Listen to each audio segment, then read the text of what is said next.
नमस्कार साथियों, स्वागत है आप सभी का क्लास 24 आरएएस चैनल पर। और हम अपनी आर्थिक समीक्षा आपको पूरी इसमें कंप्लीट करवा रहे हैं। उसी क्रम में आज हमारी ये सेकंड क्लास है। तो पहली क्लास में दोस्तों हमने जो पहला चैप्टर है इकोनॉमिक सर्वे का, उसका नाम है राजस्थान का वृहद आर्थिक परिदृश्य, वो कंप्लीट कर लिया था। फिर दूसरा चैप्टर है कृषि और संबद्ध क्षेत्र, वो भी हमने लगभग पूरा कर लिया था। उसके कुछ टॉपिक्स बचे हुए हैं, वो आज हम पहले पूरे करेंगे। इसके बाद में जो हमारी अगली क्लास है ग्रामीण विकास की, जो अगला टॉपिक है ग्रामीण विकास का, वो हम पूरा करेंगे। तो आप सभी का स्वागत है और हम अपना क्लास शुरू करते हैं। तो देखिए, जल संसाधन जो हमारा सेकंड जो चैप्टर है आर्थिक समीक्षा के अंदर, जो दूसरा लेसन है, उसका नाम है कृषि व संबद्ध क्षेत्र। कल हमने विस्तार से देखा था कि इन संबद्ध क्षेत्रों में कौन कौन से क्षेत्र शामिल होते हैं, उनका योगदान कृषि के अंदर कितना कितना है, कृषि का जीडीपी में, राजस्थान की जीडीपी में कितना कितना योगदान है, और कौन कौन से क्षेत्र इसमें शामिल किए जाते हैं। ये सारी चीजें हमने कल देख ली थी और उसी क्रम में हम आगे पढ़ते हैं। आज हम पढ़ेंगे जल संसाधनों के बारे में कि राजस्थान में जो पानी है या जो सिंचाई के लिए जल है, पेयजल के लिए जल है, वो कहाँ कहाँ उपलब्ध है, उनको लेकर कौन कौन सी परियोजनाएं चल रही है, और उनको लेकर क्या क्या मिशन, क्या क्या योजनाएं और क्या क्या नीतियां वर्तमान में कार्यरत हैं। तो ये बहुत इंपॉर्टेंट टॉपिक है। आप जब ज्योग्राफी पढ़ेंगे राजस्थान की, तो वहां भी बहुत सारी चीजें इनमें से निकलेंगी और इसी में से बहुत सारे सवाल ज्योग्राफी में भी आएंगे और जो करंट अफेयर है उससे भी ये कनेक्ट होगा। तो देखिए, राजस्थान के अंदर अगर हम बात करें तो आठ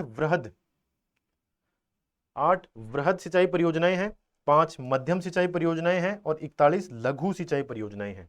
अब देखिए, ये वृहद, मध्यम और लघु का विभाजन कैसे होता है, तो वो हम सीख लेते हैं कि यदि कोई भी ऐसी परियोजना जिससे कि 10,000 हेक्टेयर से ज्यादा का क्षेत्र लाभान्वित हो रहा है, ठीक है, कोई भी ऐसी परियोजना जिससे 10,000 हेक्टेयर से ज्यादा का क्षेत्र लाभान्वित हो रहा है, तो वो परियोजना कहलाती है दोस्तों हमारी वृहद सिंचाई परियोजना। ठीक है, आ गया समझ में, ये कहलाएगी वृहद। दूसरा है 2,000 हेक्टेयर से लेकर 10,000 हेक्टेयर तक।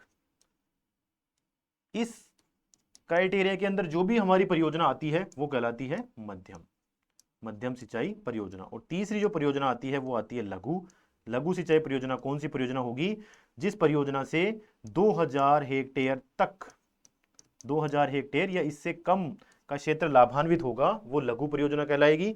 मध्यम परियोजना 2 से लेकर 10,000 हेक्टेयर तक, और जो परियोजना 10,000 हेक्टेयर से ज्यादा क्षेत्र को लाभान्वित कर रही है वो वृहद परियोजना या वृहद सिंचाई परियोजना कहलाती है। ठीक है, आ गया समझ में? चलिए, तो राजस्थान में इस समय 8 वृहद परियोजनाएं हैं, 5 मध्यम परियोजनाएं हैं और 41 लघु परियोजनाएं हैं। तो हमें पता होना चाहिए अब 8 वृहद में कौन कौन सी है। नर्मदा नहर परियोजना, परवन धौलपुर लिफ्ट परियोजना, राजस्थान के मरु क्षेत्र हेतु जल पुनर्गठन परियोजना, इसके बाद में नवनेरा बांध परियोजना, फिर ऊपरी उच्च स्तरीय नहर पीपलूकूट एवं कालीतीर लिफ्ट नहर परियोजना। तो ये सारी परियोजनाएं हैं जो हमें याद रखनी है। प्रश्न में ऐसा भी आ सकता है कि निम्न में से कौन सी परियोजना वृहद परियोजना नहीं है, और उनमें से 3 ऑप्शन में ये आ जाए और बाकी एक ऑप्शन के अंदर ये ताकली या गागरीन लाहसी में से कोई नाम आ जाए। तो हमें इनका नाम याद रखना है कि कौन सी परियोजना तो वृहद में है और कौन सी लघु में है, मध्यम में है। लघु में तो 41 है, उनको हमें नाम याद रखने की जरूरत भी नहीं है क्योंकि बहुत ज्यादा है, लेकिन वृहद और मध्यम का नाम याद रखने की भी हमें जरूरत है। मध्यम में कौन कौन सी है? देखिए, गरदड़ा, ताकली, गागरीन, लाहसी और हाथियादे। तो ये 5 परियोजनाएं मध्यम परियोजनाएं आती हैं जिनमें लाभान्वित क्षेत्र 2,000 हेक्टेयर से लेकर 10,000 हेक्टेयर तक का है। ये हमने पढ़ लिया। चलिए, इसके बाद में देखिए, इन परियोजनाओं को यहां पर भी हमने विस्तार से बताया है, ये आपको पीडीएफ के अंदर मिल जाएगा। अब हम एक एक योजना को आराम से थोड़ा सा पढ़ लें, जो संक्षिप्त में जो हमारे आर्थिक समीक्षा के अंदर विस्तार से दिया हुआ है उन्हीं को हम पढ़ रहे हैं। हर योजना को हम विस्तार से नहीं पढ़ेंगे क्योंकि ज्योग्राफी के अंदर आप इनको वहां पढ़ लेंगे। चलिए, सबसे पहले परवन वृहद परियोजना, नाम ही वृहद है, इसका मतलब इस परियोजना से जो लाभान्वित जो क्षेत्र है वो 10,000 हेक्टेयर से ज्यादा का है। ठीक है, पहली बात तो ये याद रखनी है हमें। अब देखिए, ये कहां पर स्थित है? ये है झालावाड़ में, और किस नदी पर बनाई हुई है? परवन नदी पर। झालावाड़ में परवन नदी पर स्थित ये परियोजना है और ये वृहद परियोजना है, यानी कि 10,000 हेक्टेयर से ज्यादा का इसका क्षेत्र है। चलिए, परियोजना के अंतर्गत पेयजल, एक तो पेयजल उपलब्ध करवाया जा रहा है, के साथ साथ झालावाड़, बारां एवं कोटा जिले में सिंचाई सुविधा भी उपलब्ध करवाई जा रही है। तो देखिए, ये बहुउद्देशीय परियोजना है। बहुउद्देशीय का मतलब है कि पेयजल तो उपलब्ध करवा ही रहा है, इसके अलावा ये सिंचाई के लिए भी जल उपलब्ध करवा रहे हैं, यानी 2 उद्देश्य इस परियोजना के हैं, एक तो पेयजल और एक सिंचाई। ठीक है, अब देखिए, तो इसमें पेयजल तो उपलब्ध हो ही रहा है। इसके अलावा झालावाड़ और इसके पड़ोसी जो जिला है बारा और इनका पड़ोसी जिला कोटा, इन तीनों जिलों के अंदर सिंचाई की सुविधा उपलब्ध करवाई जा रही है। इसके अलावा तापीय विद्युत परियोजना में भी इसका जल उपलब्ध करवाया जा रहा है। ठीक है, अब आगे बढ़ते हैं। शेरगढ़ वन्य जीव अभ्यारण्य कहां पर स्थित है? ये बारा के अंदर स्थित है। उसको भी जलापूर्ति इस परवन वृहद परियोजना के माध्यम से की जा रही है। तो हमें याद क्या करना है? ये वृहद परियोजना है, 3 जिलों में सिंचाई परियोजना सिंचाई की सुविधा उपलब्ध करवा रहा है। और इसके बाद में शेरगढ़ वन्य जीव अभ्यारण्य जो बारा जिले में है, वहां पर भी जलापूर्ति इसी परवन वृहद परियोजना के माध्यम से उपलब्ध करवाई जा रही है। ठीक है, ये याद हो गया। इसके बाद में देखो धौलपुर लिफ्ट परियोजना। लिफ्ट परियोजना क्या होती है? जैसे हम सभी को पता है कि जो राजस्थान का नॉर्मल ढाल है, जो राजस्थान का जो अरावली है राजस्थान के बीच में, और इसके बाद में जो अरावली के पश्चिम की नदियां हैं वो तो जाती है पश्चिम की तरफ, और पूर्व के जो नदियां हैं वो जाती है पूर्व की तरफ। अब मान लो कोई नदी है जो पूर्व की तरफ जा रही है, लेकिन हमें इसका जल इस साइड लेके आना है, तो वो कैसे लेके आएंगे हम? वो लेके आएंगे लिफ्ट के बहाने, जो लिफ्ट के माध्यम से जल को उठाया जाता है और बहाव के विपरीत साइड में भेजा जाता है। ठीक है, तो लिफ्ट का मतलब यही होता है कि विपरीत साइड में अगर हम पानी भेजना है तो हम लिफ्ट के माध्यम से उसे उठाकर भेजते हैं। तो इसी तरह की एक योजना है जिसका नाम है धौलपुर लिफ्ट परियोजना। ठीक है, इस परियोजना में हमने क्या किया है कि अनिवार्य रूप से सूक्ष्म सिंचाई के साधन ही अपनाए जाने हैं। यानी इस परियोजना में जो सिंचाई की सुविधा मिलेगी, जिन किसानों को मिलेगी, उन्हें क्या करना पड़ेगा? या तो वो फव्वारा लगाएं, उस फव्वारा के माध्यम से वो सिंचाई करें, या फिर ड्रिप लगाएं, या इस तरह की कोई भी प्रणाली जो सूक्ष्म सिंचाई करती हो। मतलब खुला पानी आप खेतों में नहीं छोड़ोगे। इस परियोजना के तहत जिन किसानों को पानी मिलेगा वो खुला पानी खेतों में नहीं छोड़ के ड्रिप, फव्वारा, स्प्रिंकलर, इस प्रणाली को उपयोग करके फिर ही सिंचाई करेंगे। तो ये भी एक महत्वपूर्ण परियोजना हमारे प्रदेश के अंदर चलाई जा रही है। फिर है नर्मदा नहर परियोजना। देखिए ये अपने आप में स्पेशल योजना है और ये पहली बड़ी सिंचाई परियोजना है पूरे देश की जिसके अंदर स्प्रिंकलर सिंचाई प्रणाली को अनिवार्य किया गया है।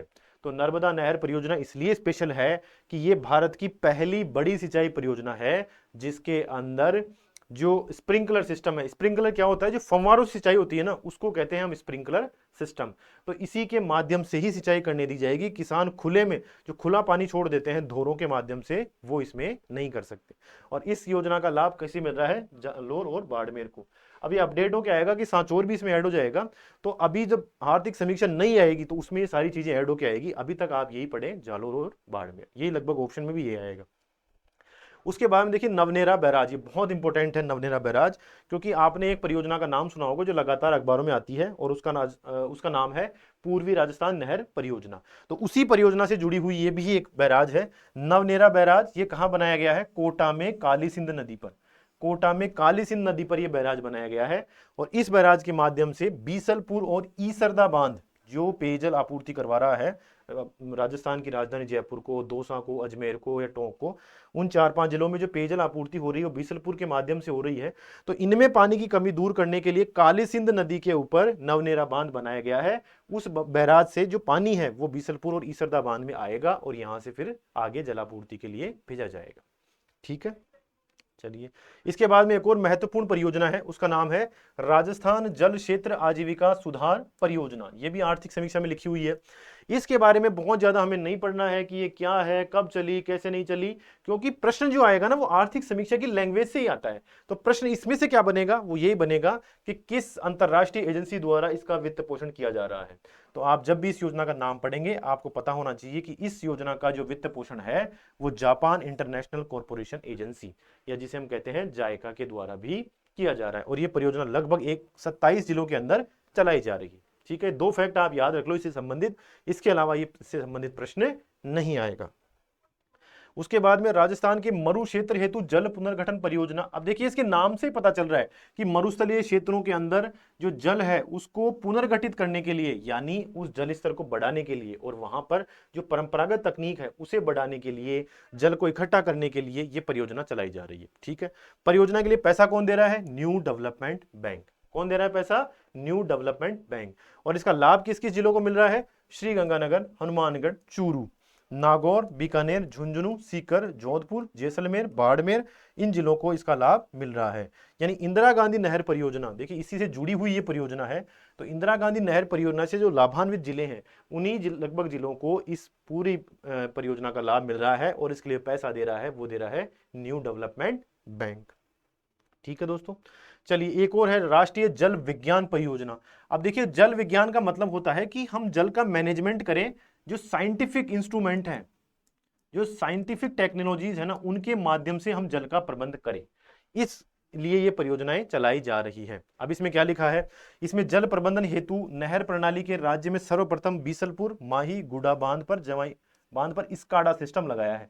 देखिए स्काडा सिस्टम क्या है, सबसे पहले तो इस योजना के संबंधित है ना ये, कि नवीन टेक्नोलॉजी का उपयोग करते हुए हम अपने जो जल संसाधन है उनका प्रबंधन करें, ये इस परियोजना का उद्देश्य है। जल विज्ञान लिखा हुआ है ना, ठीक है। अब स्काडा सिस्टम क्या होता है, स्काडा सिस्टम क्या होता है कि एक पूरी मशीन, एक मान लो कि आप मशीन है, वो मशीन क्या करती है, हम किसी बांध के ऊपर से लगा देते हैं, तो वो पानी की मॉनिटरिंग करती रहती है कि अभी कितना पानी है इसमें, कितना निकल रहा है, कितना आ रहा है। तो उस सारे पानी का जो एक डेटा हमारे पास होना है वो उस मशीन के माध्यम से होता है, और पूरे मशीन को हम क्या कहते हैं, स्काडा सिस्टम। क्या कहते हैं, स्काडा सिस्टम। तो इस स्काडा सिस्टम की जो मशीन है वो लगाई गई है, और वो कहां कहां लगाई गई है, देखिए बीसलपुर पर, माही पर, और गुडा बांध और जवाई बांध, इन 4 बांधों के ऊपर राजस्थान में सबसे पहले स्काडा सिस्टम स्थापित किया गया है। आ गया समझ में। और ये किस परियोजना के तहत है, जल विज्ञान परियोजना। और इसके लिए पैसा कौन देता है, विश्व बैंक। विश्व बैंक इसके लिए पैसा दे रहा है। तो ये इस योजना से संबंधित आपको फैक्ट ध्यान रखने हैं। इसके बाद में देखिए बांध पुनर्वास और सुधार परियोजना, नाम से स्पष्ट हो रहा है कि जो भी हमारे प्रदेश के अंदर बांध है उनकी रिपेयरिंग करनी है और उनमें सुधार करना है, ताकि उनकी क्षमता बनी रहे। जो बांध होते हैं ना, उनमें क्या होता है, नदी जब आती है या कोई नदी उसके अंदर आके गिरती है तो अपने साथ खूब सारी मिट्टी लेके आती है, तो बांध के अंदर मिट्टी बढ़ती जाती है धीरे धीरे, तो वो गाद, उसे हम कहते हैं गाद, तो वो गाद जमा हो जाती है। अब उस गाद को निकालना बहुत ज्यादा खर्चीला होता है, पहले सारा बांध खाली करना पड़ेगा, फिर वो गाद निकलेगी।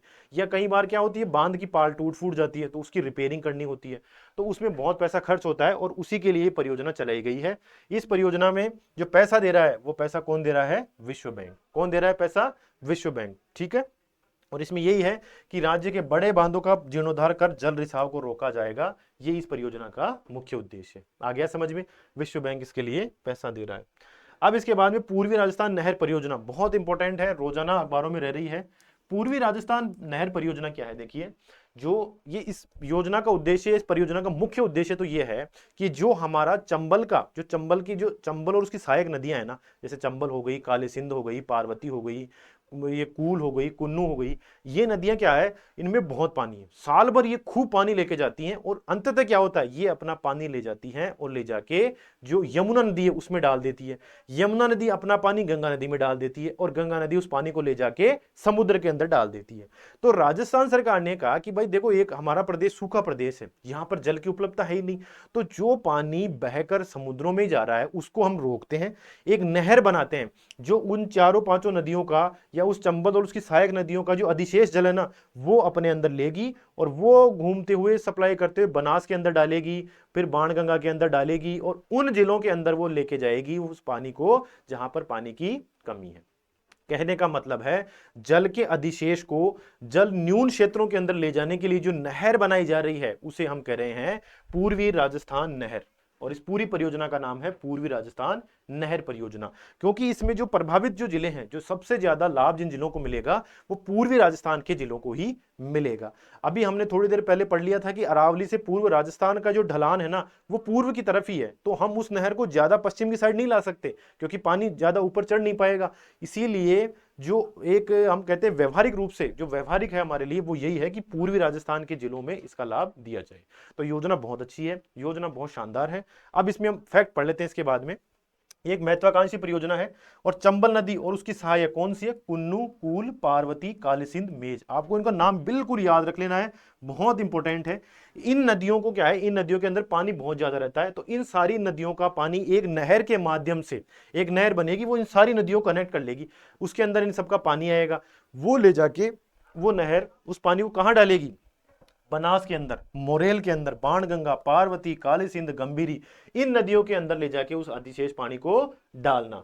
फिर इससे क्या होगा, इससे क्या होगा, जो जल से सूखे जिले हैं जहां जल की कमी है उन जिलों के अंदर भी पानी पहुंचाया जाएगा। ठीक है, अब देखिए इस परियोजना से राजस्थान के 13 जिलों को 2051 तक सिंचाई और पेयजल के लिए पानी आराम से उपलब्ध हो जाएगा। ठीक है, तो ये बहुत बड़ी परियोजना है, बहुत अच्छी योजना है और इस पर हमेशा विवाद भी रहता है। अब इसमें क्या हुआ, देखिए इस परियोजना के प्रथम चरण की शुरुआत भी हो चुकी है। राजस्थान सरकार लगातार मांग कर रही है केंद्र सरकार से कि इसे राष्ट्रीय परियोजना घोषित की जाए। अब राष्ट्रीय परियोजना घोषित होने का मतलब है कि इसका पैसा केंद्र सरकार देगी। इसका पैसा कौन देगी? केंद्र सरकार। इसका विकास करने के लिए केंद्र सरकार पैसा देगी और हमें पता है कि बहुत बड़ी परियोजना है, बहुत बड़ी परियोजना है। 13 जिलों के अंदर इसका लाभ जाना है, वो नहर बननी है, नदियां आपस में जुड़ेंगी, तो इसके लिए बहुत पैसा चाहिए। तो राजस्थान सरकार के पास इतनी कैपेसिटी नहीं है कि वो अपने दम पे पूरी परियोजना संचालित कर ले, इसलिए उनकी बार बार ये मांग रहती है कि केंद्र सरकार इसे राष्ट्रीय परियोजना घोषित करे और इसके लिए जो फंड है वो अलॉट कर दे, और ताकि इसमें एक तो विवाद भी नहीं हो, जो मध्य प्रदेश और राजस्थान विवाद है ना, वो विवाद भी खत्म हो जाए और पैसा भी आ जाए ताकि इस परियोजना का लाभ मिल सके। राजस्थान सरकार ने क्या किया कि नवनेरा बांध बना रही है राजस्थान सरकार, और राजस्थान सरकार नवनेरा बांध के माध्यम से इसका पानी बीसलपुर ईसरदा के अंदर लेकर आ रही है। ये हमने अभी पहले ही पढ़ लिया था थोड़ी देर पहले। अब ये इन नदियों को जोड़ने का प्रयास है और इस एक बांध के लिए ही जो लागत है वो लगभग 10,000 करोड़ के आसपास पहुंच गई, लगभग 9,600 करोड़ रुपए का प्रावधान रखा है। तो इतना लागत ज्यादा है इसके अंदर और ये महत्वपूर्ण परियोजना है। आपको नदियों के नाम जरूर याद रखने हैं, कुन्नू, कूल, पार्वती, काली सिंध, मेज, ये नदियां हैं चंबल के साथ सहायक नदियां। इनका पानी लेकर जाना है, कहां लेकर जाना है? बनास, मोरेल, बाणगंगा, पार्वती और काली सील और गंभीर नदी के अंदर इनका पानी लेकर जाना है। ठीक है, आ गया समझ में? इसके बाद में एक और महत्वपूर्ण योजना है जिसका नाम है राजीव गांधी जल संचय योजना। राजीव गांधी जल संचय। अब जल का संचय, कौन से जल का संचय होगा? वर्षा जल का। तो वर्षा जल को अधिकतम रूप से संचित रखने के लिए, उसका संरक्षण करने के लिए और उसका व्यवहारिक उपयोग करने के लिए ये योजना 2019 के अंदर शुरू की गई थी। अब इसमें ये पूछा जा सकता है कि इसके लिए विभाग कौन सा कार्यरत है, तो देखिए 2 विभाग इसमें काम कर रहे हैं, ग्रामीण विकास एवं पंचायती राज और जल ग्रहण विकास एवं भू संरक्षण विभाग। ठीक है, ये 2 विभाग इसके अंदर काम कर रहे हैं। तो दोनों विभागों की संयुक्त रूप से परियोजना है, नाम है राजीव गांधी जल संरक्षण जल संचय योजना, जो वर्षा जल का संचयन और संरक्षण करना इसमें शामिल है। अब देखिए उपनिवेशन विभाग क्या काम करता है, राजस्थान में एक अलग से विभाग बनाया हुआ है। उपनिवेशन विभाग क्या काम करता है कि इंदिरा गांधी नहर परियोजना है, जो इंदिरा गांधी नहर बनी हुई है ना, इसके आसपास की जितनी जमीन है इसका व्यवहारिक रूप से रखरखाव करना, इसको अगर किसी को आवंटित करना है तो आवंटित करना, और इसका विकास इस पूरे क्षेत्र के अंदर अच्छी तरह से खेती हो, उसे पर्याप्त जल मिले, ये सारा काम जो देखता है वो देखता है उपनिवेशन विभाग। ठीक है, उपनिवेशन विभाग का मुख्य कार्य है कि इंदिरा गांधी नहर परियोजना क्षेत्र में भूमि का आवंटन करना। जैसे खिलाड़ी होते हैं, आपको पता है ओलंपिक में जो मेडल लेके आएगा उसको भी नदी के इस झील के या नहर के किनारे जमीन मिलती है, तो वो भी काम कौन करता है? उपनिवेशन विभाग। इसके बाद में इंदिरा गांधी नहर परियोजना। देखिए इंदिरा गांधी नहर परियोजना आप आराम से ज्योग्राफी के अंदर पढ़ेंगे, जो यहाँ पर आर्थिक समीक्षा के अंदर उसके बारे में जो लिखा है वो हम पढ़ लेते हैं मोटा मोटा कि क्या लिखा हुआ है। देखिए ये महत्वाकांक्षी परियोजना है जो हिमालय का जल लेके आती है। देखो हिमालय के जल को रेगिस्तान में लेके आने की कितनी बड़ी परियोजना है। तो आपको भी जब मेंस आप दें तो वहां पर एज इट इज ये लाइनें लिखनी है कि हिमालय के जल को इस रेगिस्तानी क्षेत्र में लाने की एक बहुत महत्वाकांक्षी परियोजना है। ठीक है, इसको लेकर क्या चल रहा है? अभी ये जो नहर बनाई है जगह जगह से टूट गई है, तो इस नहर के नवीनीकरण और आधुनिकीकरण के लिए 2 परियोजनाएं चल रही है और उनके लिए पैसा कौन दे रहा है? भारत सरकार का नाबार्ड। पैसा किसके द्वारा आ रहा है? भारत सरकार के नाबार्ड के द्वारा इसके रिपेयरिंग के लिए पैसा आ रहा है। अब ये परियोजना क्या है, कब शुरू की गई, इसका उद्घाटन किसने किया था, कितनी लिफ्ट नहरें हैं, उनका क्रम क्या है, इसकी लंबाई क्या है, इसका अंतिम बिंदु क्या है, फीडर नहर की लंबाई क्या है, ये सारी चीजें हम भूगोल के अंदर पढ़ेंगे और आपने भूगोल के अंदर ये पढ़ भी ली होगी। तो आर्थिक समीक्षा में जो चीज थी वो हमने यहाँ कवर कर ली है। अब देखिए भूजल क्या होता है, आपको सबको पता है कि भूमि के अंदर जो जल स्टोर है उसे हम कहते हैं भूजल। तो राजस्थान में भूजल के प्रबंध के लिए एक अलग से विभाग बनाया हुआ है। ठीक है, भूजल के प्रबंध के लिए एक अलग से विभाग बनाया हुआ है जिसका नाम है भूजल विभाग या राजस्थान भूजल विभाग। ठीक है, तो भूजल विभाग काम क्या करता है कि भूमि के अंदर जो जल है, जो हमारा स्टोर जल है, नीचे हमारे कुओं के माध्यम से हम निकाल रहे हैं, उस जल का प्रबंधन करता है। इस भूजल के प्रबंधन के लिए और ये विभाग अच्छे से काम करे, इसके लिए विश्व बैंक और केंद्र सरकार एक परियोजना चला रही है जो दोनों ही इसका पूरा पूरा पैसा देती है। और उसके लिए नोडल विभाग कौन सा है? जल संसाधन विभाग। तो जल संसाधन विभाग नोडल विभाग है। इसके निर्देशन के अंदर भारत सरकार और वर्ल्ड बैंक की योजना चला रही है जिससे भूजल का संरक्षण किया जा सके, और उसके लिए पूरा पैसा भी केंद्र सरकार के माध्यम से आ रहा है। ठीक है, भूजल संसाधनों का आकलन कैसे किया जाता है कि भूमि के अंदर कितना जल है, जैसे हम घोषित करते हैं ना कई बार, डार्क जोन कौन से हैं, सुरक्षित जोन कौन से हैं, तो इनकी जो कैलकुलेशन होती है वो हर 3 साल पे की जाती है। इनकी जो गणना होती है, अनुमान लगाए जाते हैं, वो कितने पर, 3 साल में, हर 3 साल में। ये पूछा जा सकता है कि राजस्थान में भूजल का आकलन कितने वर्षों में लगाया जाता है, तो वो लगाया जाता है दोस्तों 3 साल के अंदर। ठीक है, और वो कैसे कैसे हैं, अब देखिए राजस्थान के अंदर कैसे कैसे वर्गीकृत है ब्लॉक। तो देखिए सबसे सुरक्षित ब्लॉक, मतलब जहां पर भूजल बहुत अच्छी मात्रा के अंदर है, ऐसे ब्लॉक कितने हैं, ऐसे ब्लॉक हैं 38 ब्लॉक। राजस्थान में ऐसे ब्लॉकों की संख्या कितनी है, 38। और अर्ध विषम वो है 20, फिर विषम है 22। ये आपको ध्यान रखना है कि अति दोहित, यानी भूजल जा तो उसमें 100 लीटर रहा है, लेकिन उसमें से हर साल अपने काम के लिए हम 100 लीटर से ज्यादा भी निकाल रहे हैं, यानी जितना उनमें रिचार्ज हो रहा है उससे ज्यादा निकाला जा रहा है, उन ब्लॉक को हम कहते हैं अति दोहित।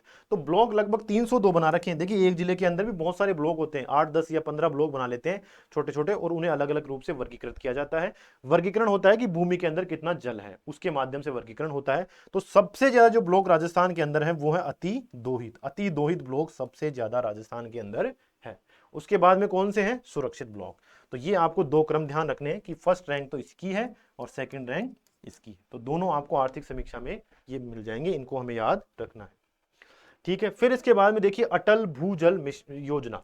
तो आप सबको पता है योजना क्यों चलाई जा रही है। आप इस योजना को अच्छी तरह पढ़ लोगे तो आपको पता चल जाएगा कि भूजल के संरक्षण के लिए और उसकी वृद्धि के लिए, उसके संधारणीय उपयोग के लिए यह योजना चलाई जा रही है। इसका उद्देश्य भी लिखा हुआ है कि सभी साथ मिलकर सामुदायिक भागीदारी के द्वारा जो भूमिगत जल है उसके स्तर में वृद्धि करने के लिए योजना चलाई जा रही है। और राज्य के कितने जिलों में चल रही है योजना, 17 जिलों के अंदर वर्तमान में ये परियोजना चलाई जा रही है। इस परियोजना के लिए फंड कहां से आता है, देखिए फंड इसमें भारत सरकार और वर्ल्ड बैंक, ये भी आप याद रखें कि अटल भूजल मिशन के लिए जो पैसा आ रहा है भारत सरकार और वर्ल्ड बैंक दोनों मिलकर देती है।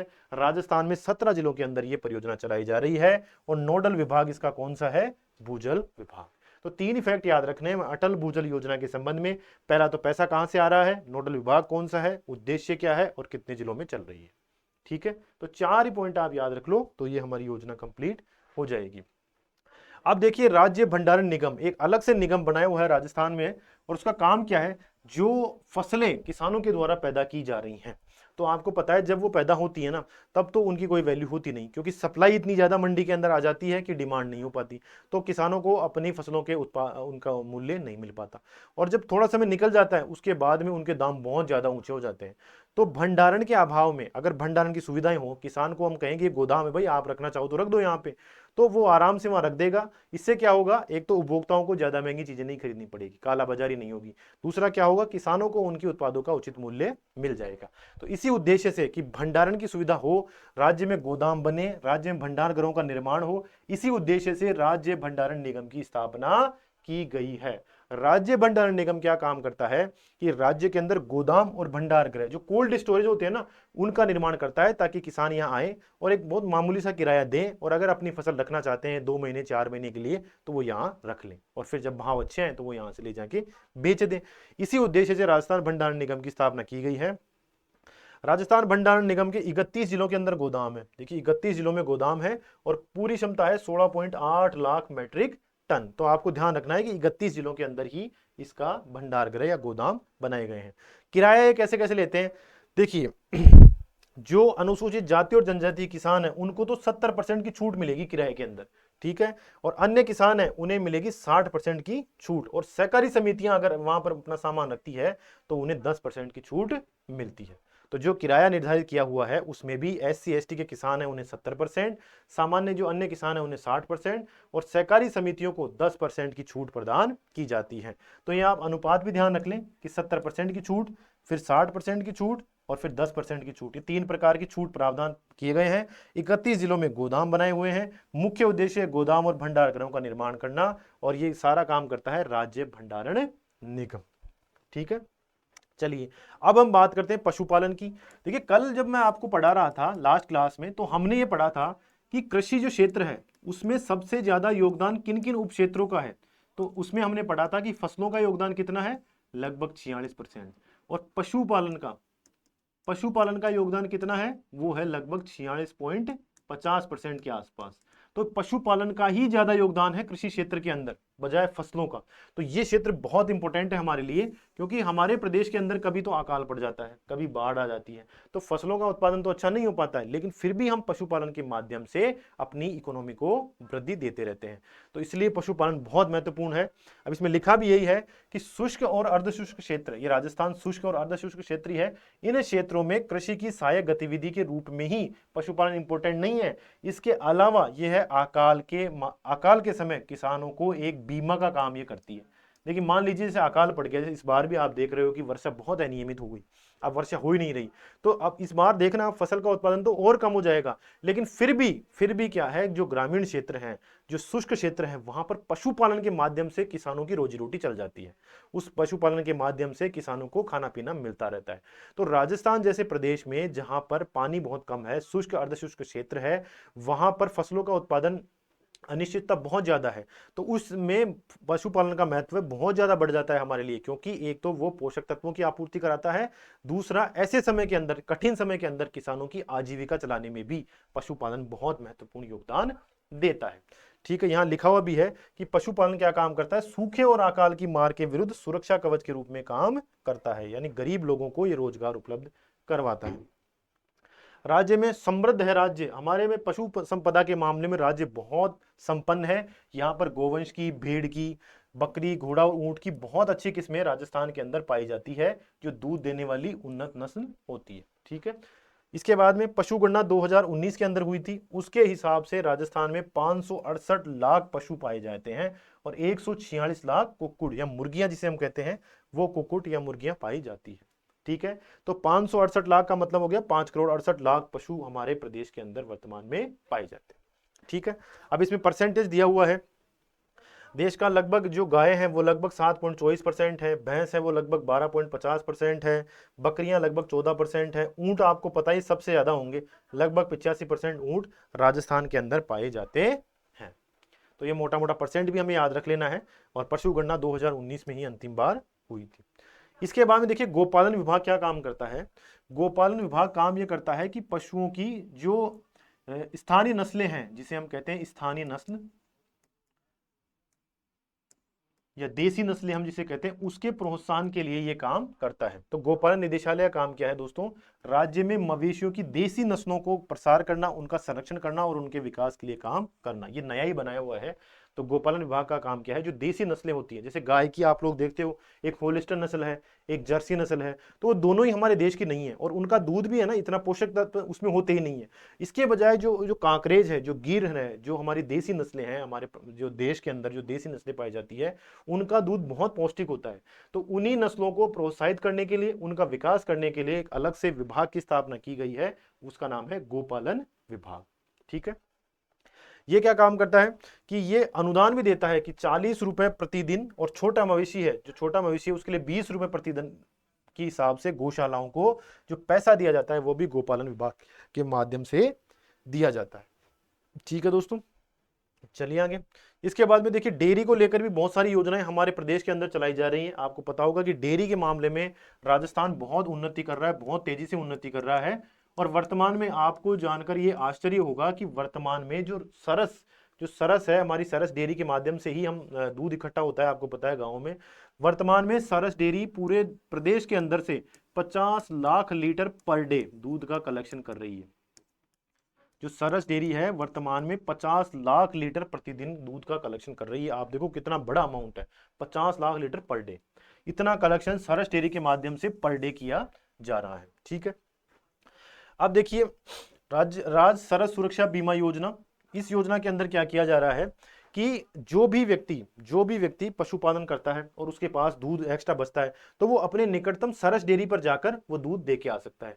अब जो भी व्यक्ति दूध दे के आता है उसको बहुत सारी सुविधाएं मिलती है। उसको क्या मिलता है, उसको व्यक्तिगत बीमा मिलता है, उसके पशुओं का बीमा मिलता है, दोनों ही चीजों से मिलती है। तो ये बीमा की योजना राजस्थान सरकार के द्वारा चलाई जा रही है। अगर व्यक्तिगत बीमा में अब क्या कहा जाता है कि अगर उस व्यक्ति की जो दूध देने डेयरी के ऊपर जा रहा है सरस पे, तो उसका बीमा किया जाएगा। उस बीमा का नाम है राज सरस सुरक्षा कवच बीमा योजना। इसके तहत क्या होता है, अगर उस व्यक्ति की दुर्घटना में मृत्यु हो जाए या पूर्ण स्थायी विकलांगता आ जाए तो 5 लाख रुपए की सहायता मिलती है, और आंशिक विकलांगता हो तो 2.5 लाख रुपए तक की बीमा राशि उन्हें दी जाती है। ठीक है। उसके बाद में एक और महत्वपूर्ण योजना है मुख्यमंत्री दुग्ध उत्पादक संबल योजना। इसमें क्या कहा सरकार ने कि जो भी दुग्ध उत्पादक अपना दूध सरस की डेयरी पर लेके देने आ रहे हैं, उनको जो नॉर्मल रेट है वो तो मिलेगी ही मिलेगी, उसके अलावा 5 रुपए प्रति लीटर के हिसाब से उन्हें बोनस या अनुदान दिया जाएगा, ताकि अधिक से अधिक दूध का कलेक्शन हो सके। आ गया समझ में? चलिए, उसके बाद हम देखेंगे मत्स्य या मछलियों का जो उत्पादन है वो राजस्थान में कैसे कैसे हो रहा है। हमारी आर्थिक समीक्षा इस बारे में क्या कहती है। तो देखिए, मत्स्य का जो उत्पादन है वो राजस्थान के अंदर नॉर्मली हो रहा है, क्योंकि हम सभी को पता है कि एक तो हमारे पानी की बहुत कमी है और एक समुद्र हमारे पास है नहीं। हमारी जो सीमा है, जो हमारी राजस्थान की जो सीमा है वो पूर्णतः स्थलीय सीमा है, वो कहीं भी समुद्र से टच नहीं होती है। तो मत्स्य उत्पादन हमारे राजस्थान में बहुत कम है, और इसमें राजस्थान 10वें स्थान पर है। राजस्थान किसी स्थान पर है? 10वें स्थान पर है पूरे देश के अंदर। राजस्थान में कहां कहां पर ये मत्स्य पालन ज्यादा हो रहा है? तो ये होता है दोस्तों, एक तो जयसंबंध में जो उदयपुर में है, अब तो ये चेंज हो गया है, दूसरा जिला आ गया इसका। इसके बाद में माही बजाज सागर जो बांसवाड़ा में है, और कडाना बैक वाटर ये डूंगरपुर में। इन 3 स्थलों पर सबसे ज्यादा हमारे मत्स्य पालन किया जाता है। कहां कहां होता है? जयसंबंध, माही बजाज सागर, और दूसरा कडाना वाटर बैंक, ये है डूंगरपुर में। तो उदयपुर, बांसवाड़ा, डूंगरपुर, क्योंकि दक्षिणी राजस्थान में ही हमारे अच्छी खासी पानी की मात्रा है, तो वहां इन 3 बांध या 3 जलाशयों के अंदर ही सबसे ज्यादा मत्स्य पालन किया जाता है। इसके अलावा भी देखिए कहां कहां हमने छोटे छोटे प्रोजेक्ट चला रखे हैं। तो ये रामसागर धौलपुर में, बीसलपुर टोंक में, राणा प्रताप सागर रावतबाटा में, जवाई बांध पाली में, जयसमंद उदयपुर में भी मत्स्य के लिए धीरे धीरे प्रयास किए जा रहे हैं, ताकि वहां पर मछली का उत्पादन हो सके। ठीक है। अब एक राष्ट्रीय मिशन चलाया जा रहा है जिसका नाम है national mission for protein supplement योजना। इस योजना के तहत सरकार के द्वारा लगभग 3.5 करोड़ रुपए दिए गए हैं, ताकि जो माही बजाज सागर है बांसवाड़ा के अंदर, वहां पर भी मत्स्य पालन किया जाए, वहां पर भी मत्स्य पालन को प्रोत्साहित किया जाए। तो ये भी एक इंपॉर्टेंट फैक्ट है, एग्जाम में पूछा जा सकता है कि माही बजाज सागर कौन सा है वो जिसको national mission for protein supplement योजना के तहत ग्रांट मिल रही है, वो कौन सी जगह है राजस्थान में? तो हमारा जवाब होगा माही बजाज सागर। और एक और इंपॉर्टेंट फैक्ट है जो आर्थिक समीक्षा में दिया हुआ है कि सजावटी मछलियों के प्रजनन की इकाई राजस्थान में कहां पर कार्यरत है। सजावटी मछलियां जो अलग अलग रंग की होती है, गोल्डन रंग की, ग्रीन रंग की, उन मछलियों की प्रजनन इकाइयां कहां स्थापित की गई है? तो वो स्थापित की गई है बीसलपुर बांध टोंक के अंदर। बीसलपुर बांध टोंक में मछली प्रजनन की इकाई, सजावटी मछलियों के प्रजनन की इकाई कहां पर कार्यरत है? तो वो बीसलपुर बांध में इकट्ठी। उसके बाद में हम पढ़ेंगे वानिकी। जब हम पढ़ रहे थे कृषि और संबद्ध क्षेत्र, तो कृषि के अंदर तो हमने फसलों के बारे में पढ़ा, जो योजनाएं चलाई जा रही उनके बारे में पढ़ा। फिर संबद्ध क्षेत्रों के अंदर हम पशुपालन के बारे में पढ़ रहे थे, फिर मत्स्य पालन के बारे में पढ़ रहे थे। अब जो अंतिम है वो है वानिकी। तो वानिकी के बारे में हम पढ़ेंगे। ठीक है। देखिए, राज्य में कुल जो वन क्षेत्र है वो 32,864 किलोमीटर। कितना है? 32,864 किलोमीटर, जो लगभग 9.60% है राज्य के पूरे क्षेत्रफल का। ठीक है, आ गया। अब हर वर्ष जो हर 2 साल के अंदर भारतीय वन सर्वेक्षण एक महत्वपूर्ण संस्थान है, हर 2 वर्ष के अंदर वो क्या करता है? वनों की गणना करता है कि किस प्रदेश में कितने वन क्षेत्र हैं, पहले से कम हुआ, ज्यादा हुआ, सघन वन कितने हैं, और सारे प्रकार के वन कितने कितने हैं। तो ये भारतीय वन सर्वेक्षण है जो देहरादून में स्थित है, और हर 2 साल पे वनों की गणना करता है। अंतिम गणना इनकी 2019-21 की गणना थी, उसमें यह बताया गया कि राजस्थान में 25 वर्ग किलोमीटर की वन क्षेत्रों की वृद्धि हुई है, जो एक अच्छा आंकड़ा है, बहुत अच्छा नहीं है क्योंकि वृद्धि इससे ज्यादा होनी चाहिए थी, लेकिन वर्तमान में 25 किलोमीटर की वृद्धि हुई है। ठीक है, चलिए। इसके बाद में हम कहते हैं संयुक्त वन प्रबंधन कार्यक्रम। ये क्या है? देखिए, संयुक्त वन प्रबंधन कार्यक्रम क्या होता है कि वन विभाग जो स्थानीय जो ग्रामीण व्यक्ति होते हैं, जैसे मान लीजिए जैसे रणथंभौर टाइगर रिजर्व है, तो उस टाइगर रिजर्व के चारों तरफ सिक्योरिटी करने के लिए एक तो वन विभाग के कर्मचारी तैनात रहते हैं। इसके अलावा वन विभाग क्या करता है कि वहां आसपास के गांव वालों से मिलकर एक संयुक्त वन प्रबंधन कमेटी का निर्माण करता है। वो कमेटी क्या करती है? वो भी उसकी सुरक्षा करती रहती है। अगर उन्हें भी कोई संदिग्ध व्यक्ति दिखता है, कोई शिकारी व्यक्ति दिखता है, तो वो वन अधिकारियों को इन्फॉर्म करते हैं, और इस वजह से क्या होता है कि पूरा वन क्षेत्र एक प्रोटेक्टेड रहता है। तो पूरे जैव विविधता का का संरक्षण करने के लिए, वन क्षेत्रों का संरक्षण करने के लिए संयुक्त वन प्रबंधन कार्यक्रम चलाया जाता है। ठीक है, और राजस्थान में लगभग 6318 जो ग्राम वन है वो इसके तहत संरक्षित किए जा रहे हैं। ठीक है, राजस्थान के अंदर इको टूरिज्म की विपुल संभावनाएं हैं। इको टूरिज्म का मतलब है कि जो पर्यटक आ रहे हैं उनको जैव विविधता स्थलों पर घुमाना, जैसे आप जाते हो ना ट्रैकिंग करने या जिप्सी पर बैठ के हम अंदर घूमते हैं किसी नेशनल पार्क के अंदर, तो वो सारी चीजें कहलाती है इको टूरिज्म। तो राज्य में 3 राष्ट्रीय उद्यान है, 27 वन्यजीव अभ्यारण्य है और 18 संरक्षित क्षेत्र हैं। इतना बड़ा राजस्थान के अंदर नेटवर्क है, इसके लिए इको टूरिज्म को भी लेकर राजस्थान में बहुत सारी संभावनाएं हैं। वर्तमान में राष्ट्रीय उद्यान वो एक एक्स्ट्रा और बढ़ गया है, लेकिन आर्थिक समीक्षा में 3 ही डेटा दिए हुए हैं, तो वो करंट अफेयर के अंदर आप उसे अपडेट कर सकते हैं। एक और बहुत महत्वपूर्ण योजना है, देखिए घर घर औषधि योजना। ये योजना वन विभाग की योजना है। ठीक है, कई बार ये पूछ लिया जाता है कि स्वास्थ्य विभाग की योजना है क्या? ये स्वास्थ्य विभाग की योजना नहीं है, वन विभाग की योजना है।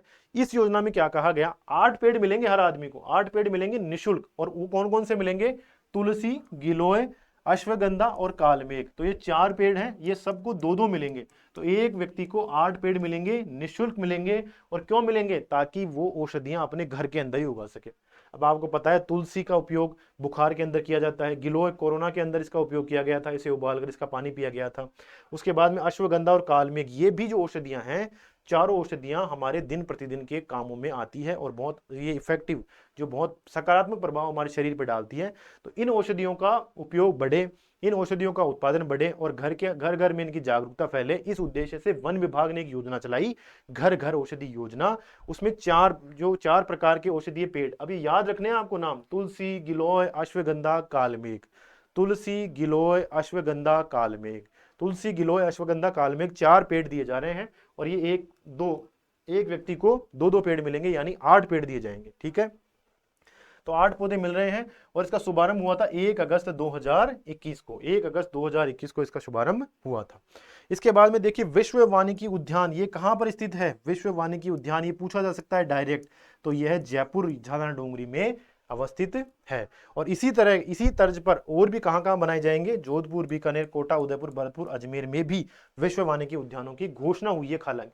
खाली घोषणा हुई है। अगर सवाल आता है कि विश्व वानिकी उद्यान राजस्थान में कहां स्थित है, तो आपका जवाब होना चाहिए जयपुर के अंदर। ठीक है, जयपुर के अंदर स्थित है। चलिए, एक है लव कुश वाटिका। लव कुश वाटिका क्या है कि सरकार ये प्रयास कर रही है कि हर जिले के अंदर 2 करोड़ रुपए की लागत से एक वाटिका बनाई जाए।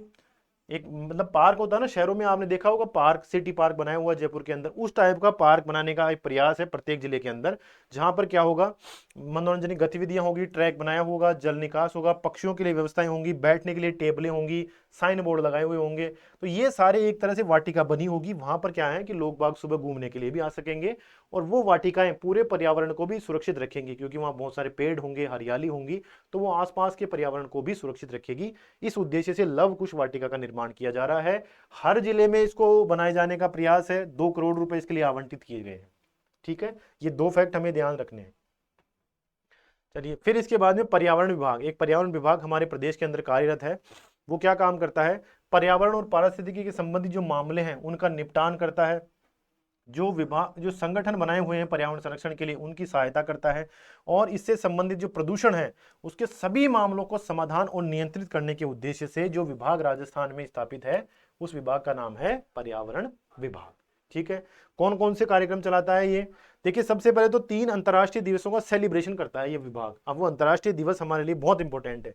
तो विश्व पृथ्वी दिवस कब मनाया जाता है? 22 अप्रैल को। ये डेट आप याद रखना, हम ढूंढते रहते हैं ना जो एग्जाम में आती है कि कौन सी डेट है, वो कहाँ से पूछ ली। अब वो यहीं से ही पूछेंगे। ऐसे तो क्या है कि आप जब उठाओगे कैलेंडर तो 365 में से लगभग 300 दिन कोई ना कोई त्योहार आता है, या कोई ना कोई जयंती आती है, या कोई ना कोई दिवस आता है, या कोई ना कोई मेमोरेबल चीज हो जाती है। लेकिन वो हमें याद नहीं करने, हमें याद करने जो हमारी ऑथेंटिक बुक्स में है, यानी आर्थिक समीक्षा में इन 3-4 चीजों का वर्णन अच्छी तरह से है। तो ये हमें डेट याद होनी चाहिए। तो देखिए, विश्व पृथ्वी दिवस कब मनाया जाता है? 22 अप्रैल को। और विश्व पर्यावरण संरक्षण दिवस, ये आप सभी को पता भी होगा, 5 जून को। और विश्व ओजोन परत संरक्षण दिवस, ये 16 सितंबर को। तो ये 3 बहुत महत्वपूर्ण इवेंट हैं जिन्हें राजस्थान में भी सेलिब्रेट किया जाता है और पूरे विश्व में भी इन्हें सेलिब्रेट किया जाता है। इसके अलावा देखिए राजस्थान राज्य जैव विविधता बोर्ड की स्थापना 2010 में कर दी गई है। इसका उद्देश्य भी यही है कि राजस्थान में जैव विविधता का संरक्षण होना चाहिए। ठीक है, इसका मुख्यालय कहाँ स्थित है? जयपुर के अंदर। इसका मुख्यालय कहाँ स्थित है? राजधानी जयपुर में। इसके बाद में और क्या प्रयास किया जा रहा है? देखिए राजीव गांधी पर्यावरण संरक्षण पुरस्कार, इसके नाम से पता चल जाएगा कि जो संस्थाएं या जो व्यक्ति पर्यावरण संरक्षण में महत्वपूर्ण भूमिका निभाते हैं उनके विकास के लिए ये पुरस्कार घोषित किए जाते हैं। और ये पुरस्कार 3 श्रेणियों के अंदर दिए जाते हैं। कैसे? ये व्यक्तियों को भी दिए जाते हैं, संगठनों को भी दिए जाते हैं और नगर पालिकाओं को भी दिए जाते हैं। और किस दिन दिए जाते हैं? विश्व पर्यावरण दिवस 5 जून के दिन। आ गया समझ में? तो हमें याद रखना है कि ये जो पुरस्कार है पर्यावरण संरक्षण के लिए दिया जाता है। 3 इसमें श्रेणियां होती है। कौन कौन सी? या तो संगठन, या व्यक्ति, या नगर पालिकाएं, तीनों को ये दिया जाता है। दिया कब जाता है? 5 जून को। उस दिन क्या है? विश्व पर्यावरण दिवस। ठीक है, अब हम बात कर लेते हैं सहकारिता की। देखिए सहकारिता का मतलब क्या होता है? सहकार, कि साथ में काम करना, साथ में काम करना, ये होता है सहकारिता। और सहकारिता के लिए बहुत लंबा सारा अलग से एक चैप्टर हमारे इस सर्वे के अंदर, कृषि वाले चैप्टर के अंदर ही दिया हुआ है, बहुत लंबा सारा है। अब सहकारिता जो विभाग है वो मेनली क्या करता है कि किसानों को जो लोन मिलता है ना, वो जो लोन है, किसानों को जो लोन मिलता है वो लोन सहकारिता विभाग के माध्यम से ही दिया जाता है। कृषि विभाग इसमें लोन में कोई भागीदारी नहीं निभाता है। देखिए कृषि विभाग के अलग काम होते हैं, लेकिन जो लोन देने का काम है ना किसानों को, वो काम करता है सहकारिता विभाग। अब हम पढ़ते हैं सर्वे के अंदर इसको लेकर क्या क्या चीजें दी हुई है। तो देखिए सहकारी साख संरचना कैसी है, तो आप सभी को पता होगा कि सहकारी साख संरचना में क्या क्या होता है?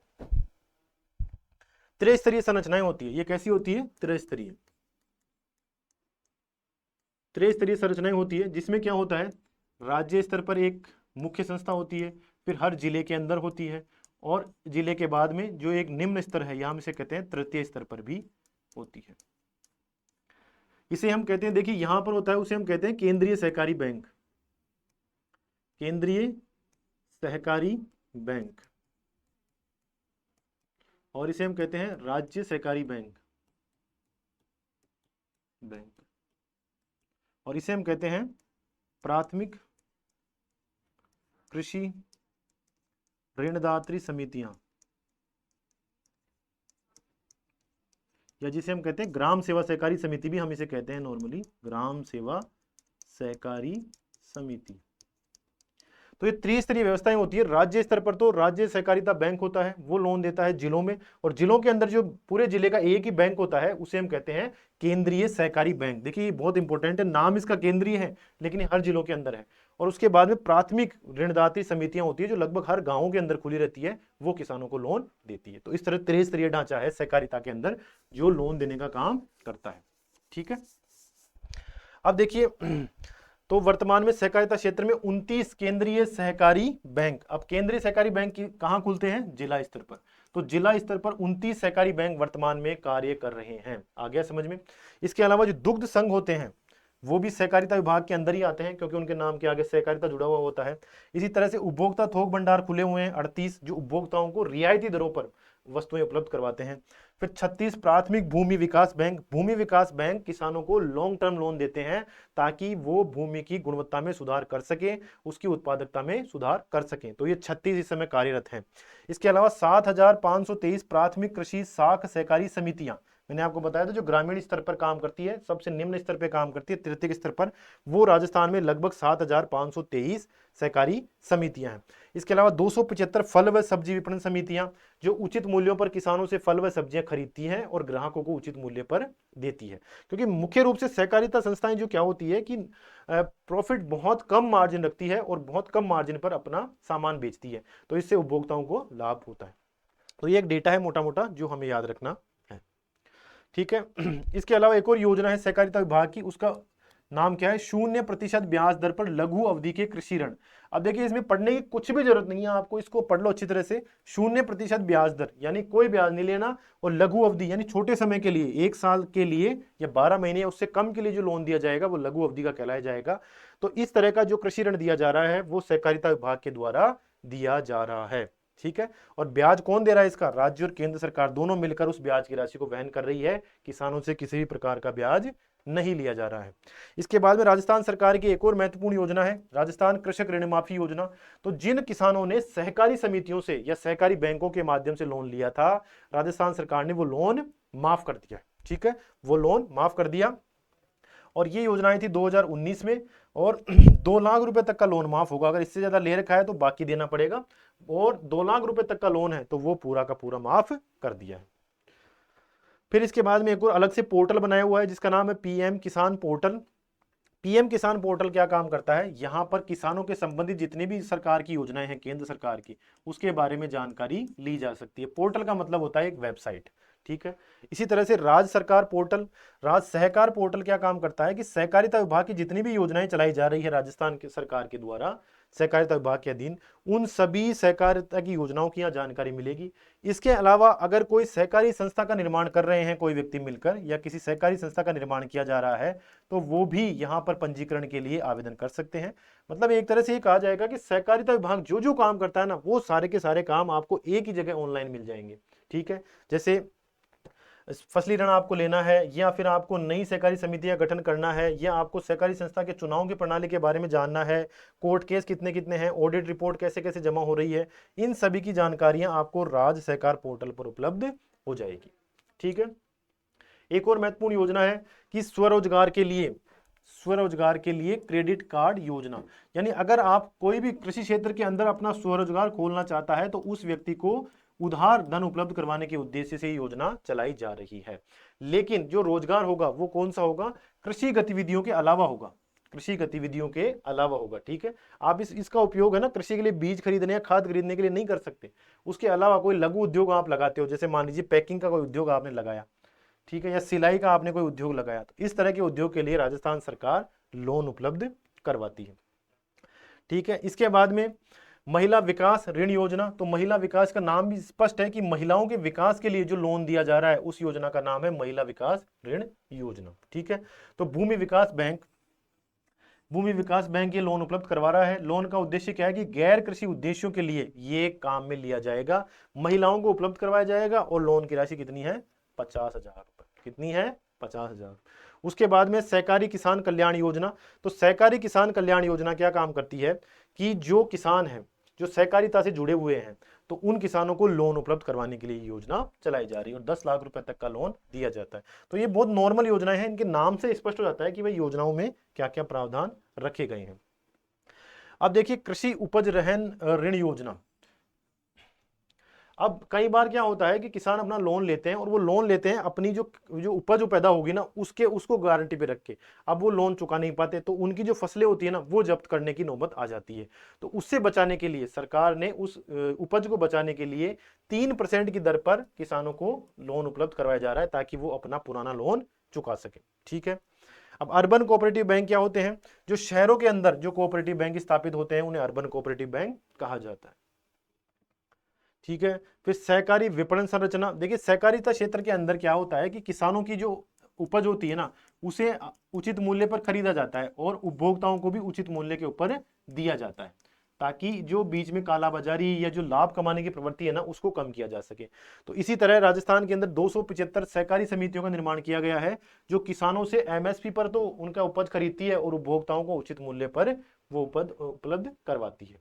ठीक है, इसके बाद में सहकारी उपभोक्ता संरचना। तो उपभोक्ता भंडार भी खोले गए हैं सहकारिता विभाग के द्वारा, जहां पर बहुत कम लागत पर उपभोक्ताओं को वस्तुएं उपलब्ध करवाई जाती हैं। ठीक है, इस समय वर्तमान में 38 सहकारी उपभोक्ता भंडार काम कर रहे हैं। फिर जन औषधि केंद्र क्या है, देखिए कॉनफेड के अधीन नहीं है। कॉनफेड का मतलब यही है कि ये सहकारिता विभाग के अधीन आते हैं। सहकारिता विभाग के द्वारा जन औषधि केंद्र खोले जा रहे हैं। आपको पता है कि ये भारत सरकार की महत्वपूर्ण योजना है, जहां पर जेनरिक दवाएं मिलती हैं, रियायती दरों पर जेनरिक दवाएं मिलती हैं। और ये केंद्र जो संचालित किए जा रहे हैं राजस्थान में, वो सहकारिता विभाग के द्वारा संचालित किए जा रहे हैं। और ये केंद्र कहाँ स्थित है, देखिए उदयपुर, जोधपुर, झुंझुनू और डूंगरपुर, इन 4 जिलों के अंदर ये स्थापित कर दिए गए हैं। इसके अलावा जयपुर के अंदर भी ये एक केंद्र संचालित किया जा रहा है।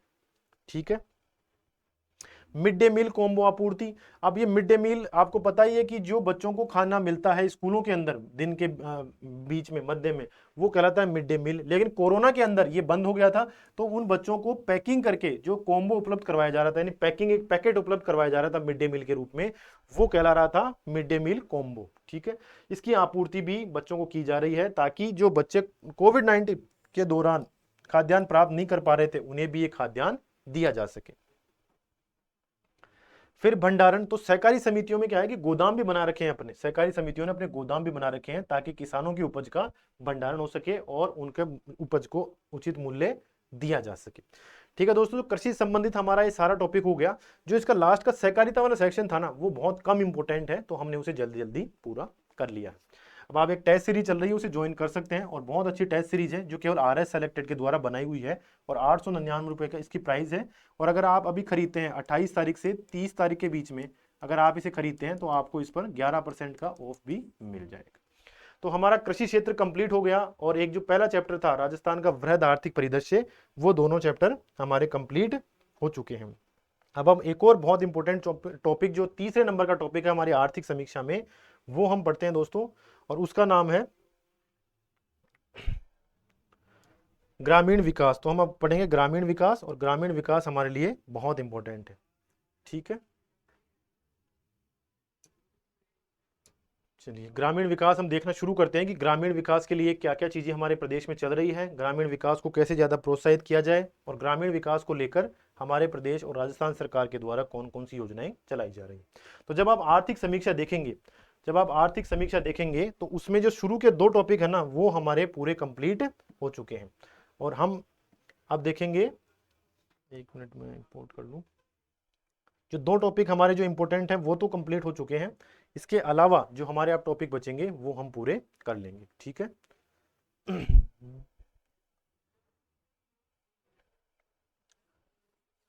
एक बार ये इंपोर्ट हो जाए उसके बाद में हम इसे करते हैं। ठीक है,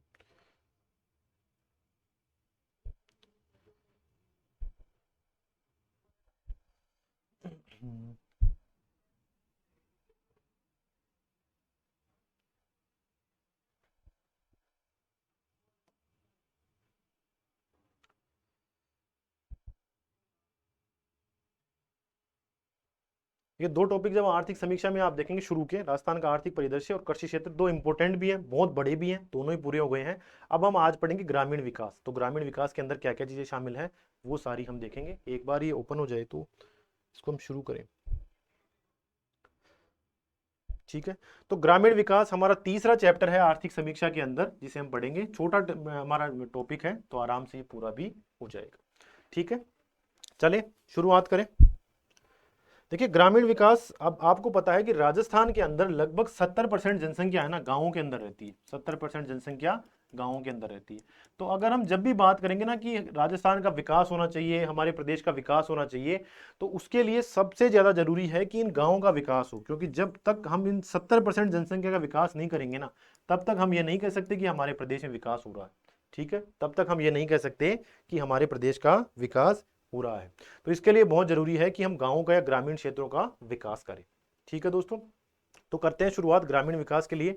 अब ग्रामीण विकास में क्या होता है कि वहां गांव के लोगों को एक तो रोजगार के अवसर उपलब्ध करवाए जाएं, फिर उन्हें आवास उपलब्ध करवाए जाएं, उन्हें पेयजल उपलब्ध करवाया जाए, और ये सारी चीजें अगर हम उपलब्ध उनको ग्रामीण क्षेत्र पे, ग्रामीण स्तर पे करवा देंगे, तो निश्चित तौर पे गांवों का विकास होगा। और मोस्टली जो हम आर्थिक समीक्षा के अंदर टॉपिक पढ़ेंगे ना, वो भी क्या होंगे, एक तो देखो उनके रोजगार से संबंधित होंगे, एक आवास से संबंधित होंगे, एक उनके पेयजल से संबंधित होंगे। तो मोटे मोटे ये 3 ही टॉपिक हम उसके अंदर पूरी आर्थिक समीक्षा में हम कवर करेंगे। देखिए सबसे इंपॉर्टेंट जो राजस्थान सरकार ने काम किया है, वो किया है, एक परिषद की स्थापना की है। परिषद की स्थापना की है, उसका नाम क्या है, राजस्थान ग्रामीण आजीविका विकास परिषद। अब देखिए, जब मैंने आपको बताया कोई भी आप टॉपिक पढ़ो ना, तो उस टॉपिक को अच्छे से कवर कर लोगे ना, तो आपका आराम से खूब सारा मैटर तो कवर हो जाएगा। अब इसमें क्या लिखा हुआ है कि राजस्थान ग्रामीण यानी ग्रामीण क्षेत्रों के अंदर आजीविका मतलब रोजगार का विकास करने के लिए जो परिषद स्थापित है, उसका नाम है राजस्थान ग्रामीण आजीविका विकास परिषद।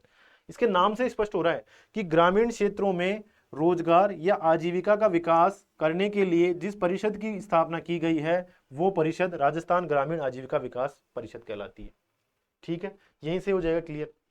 अब इसमें हमें पढ़ना क्या क्या है, जो इंपॉर्टेंट चीज है वो है कि ये जो परिषद है किस विभाग के अंदर आती है, ग्रामीण विकास विभाग के अंदर। ठीक है, ग्रामीण विकास विभाग के अंदर ये परिषद आती है।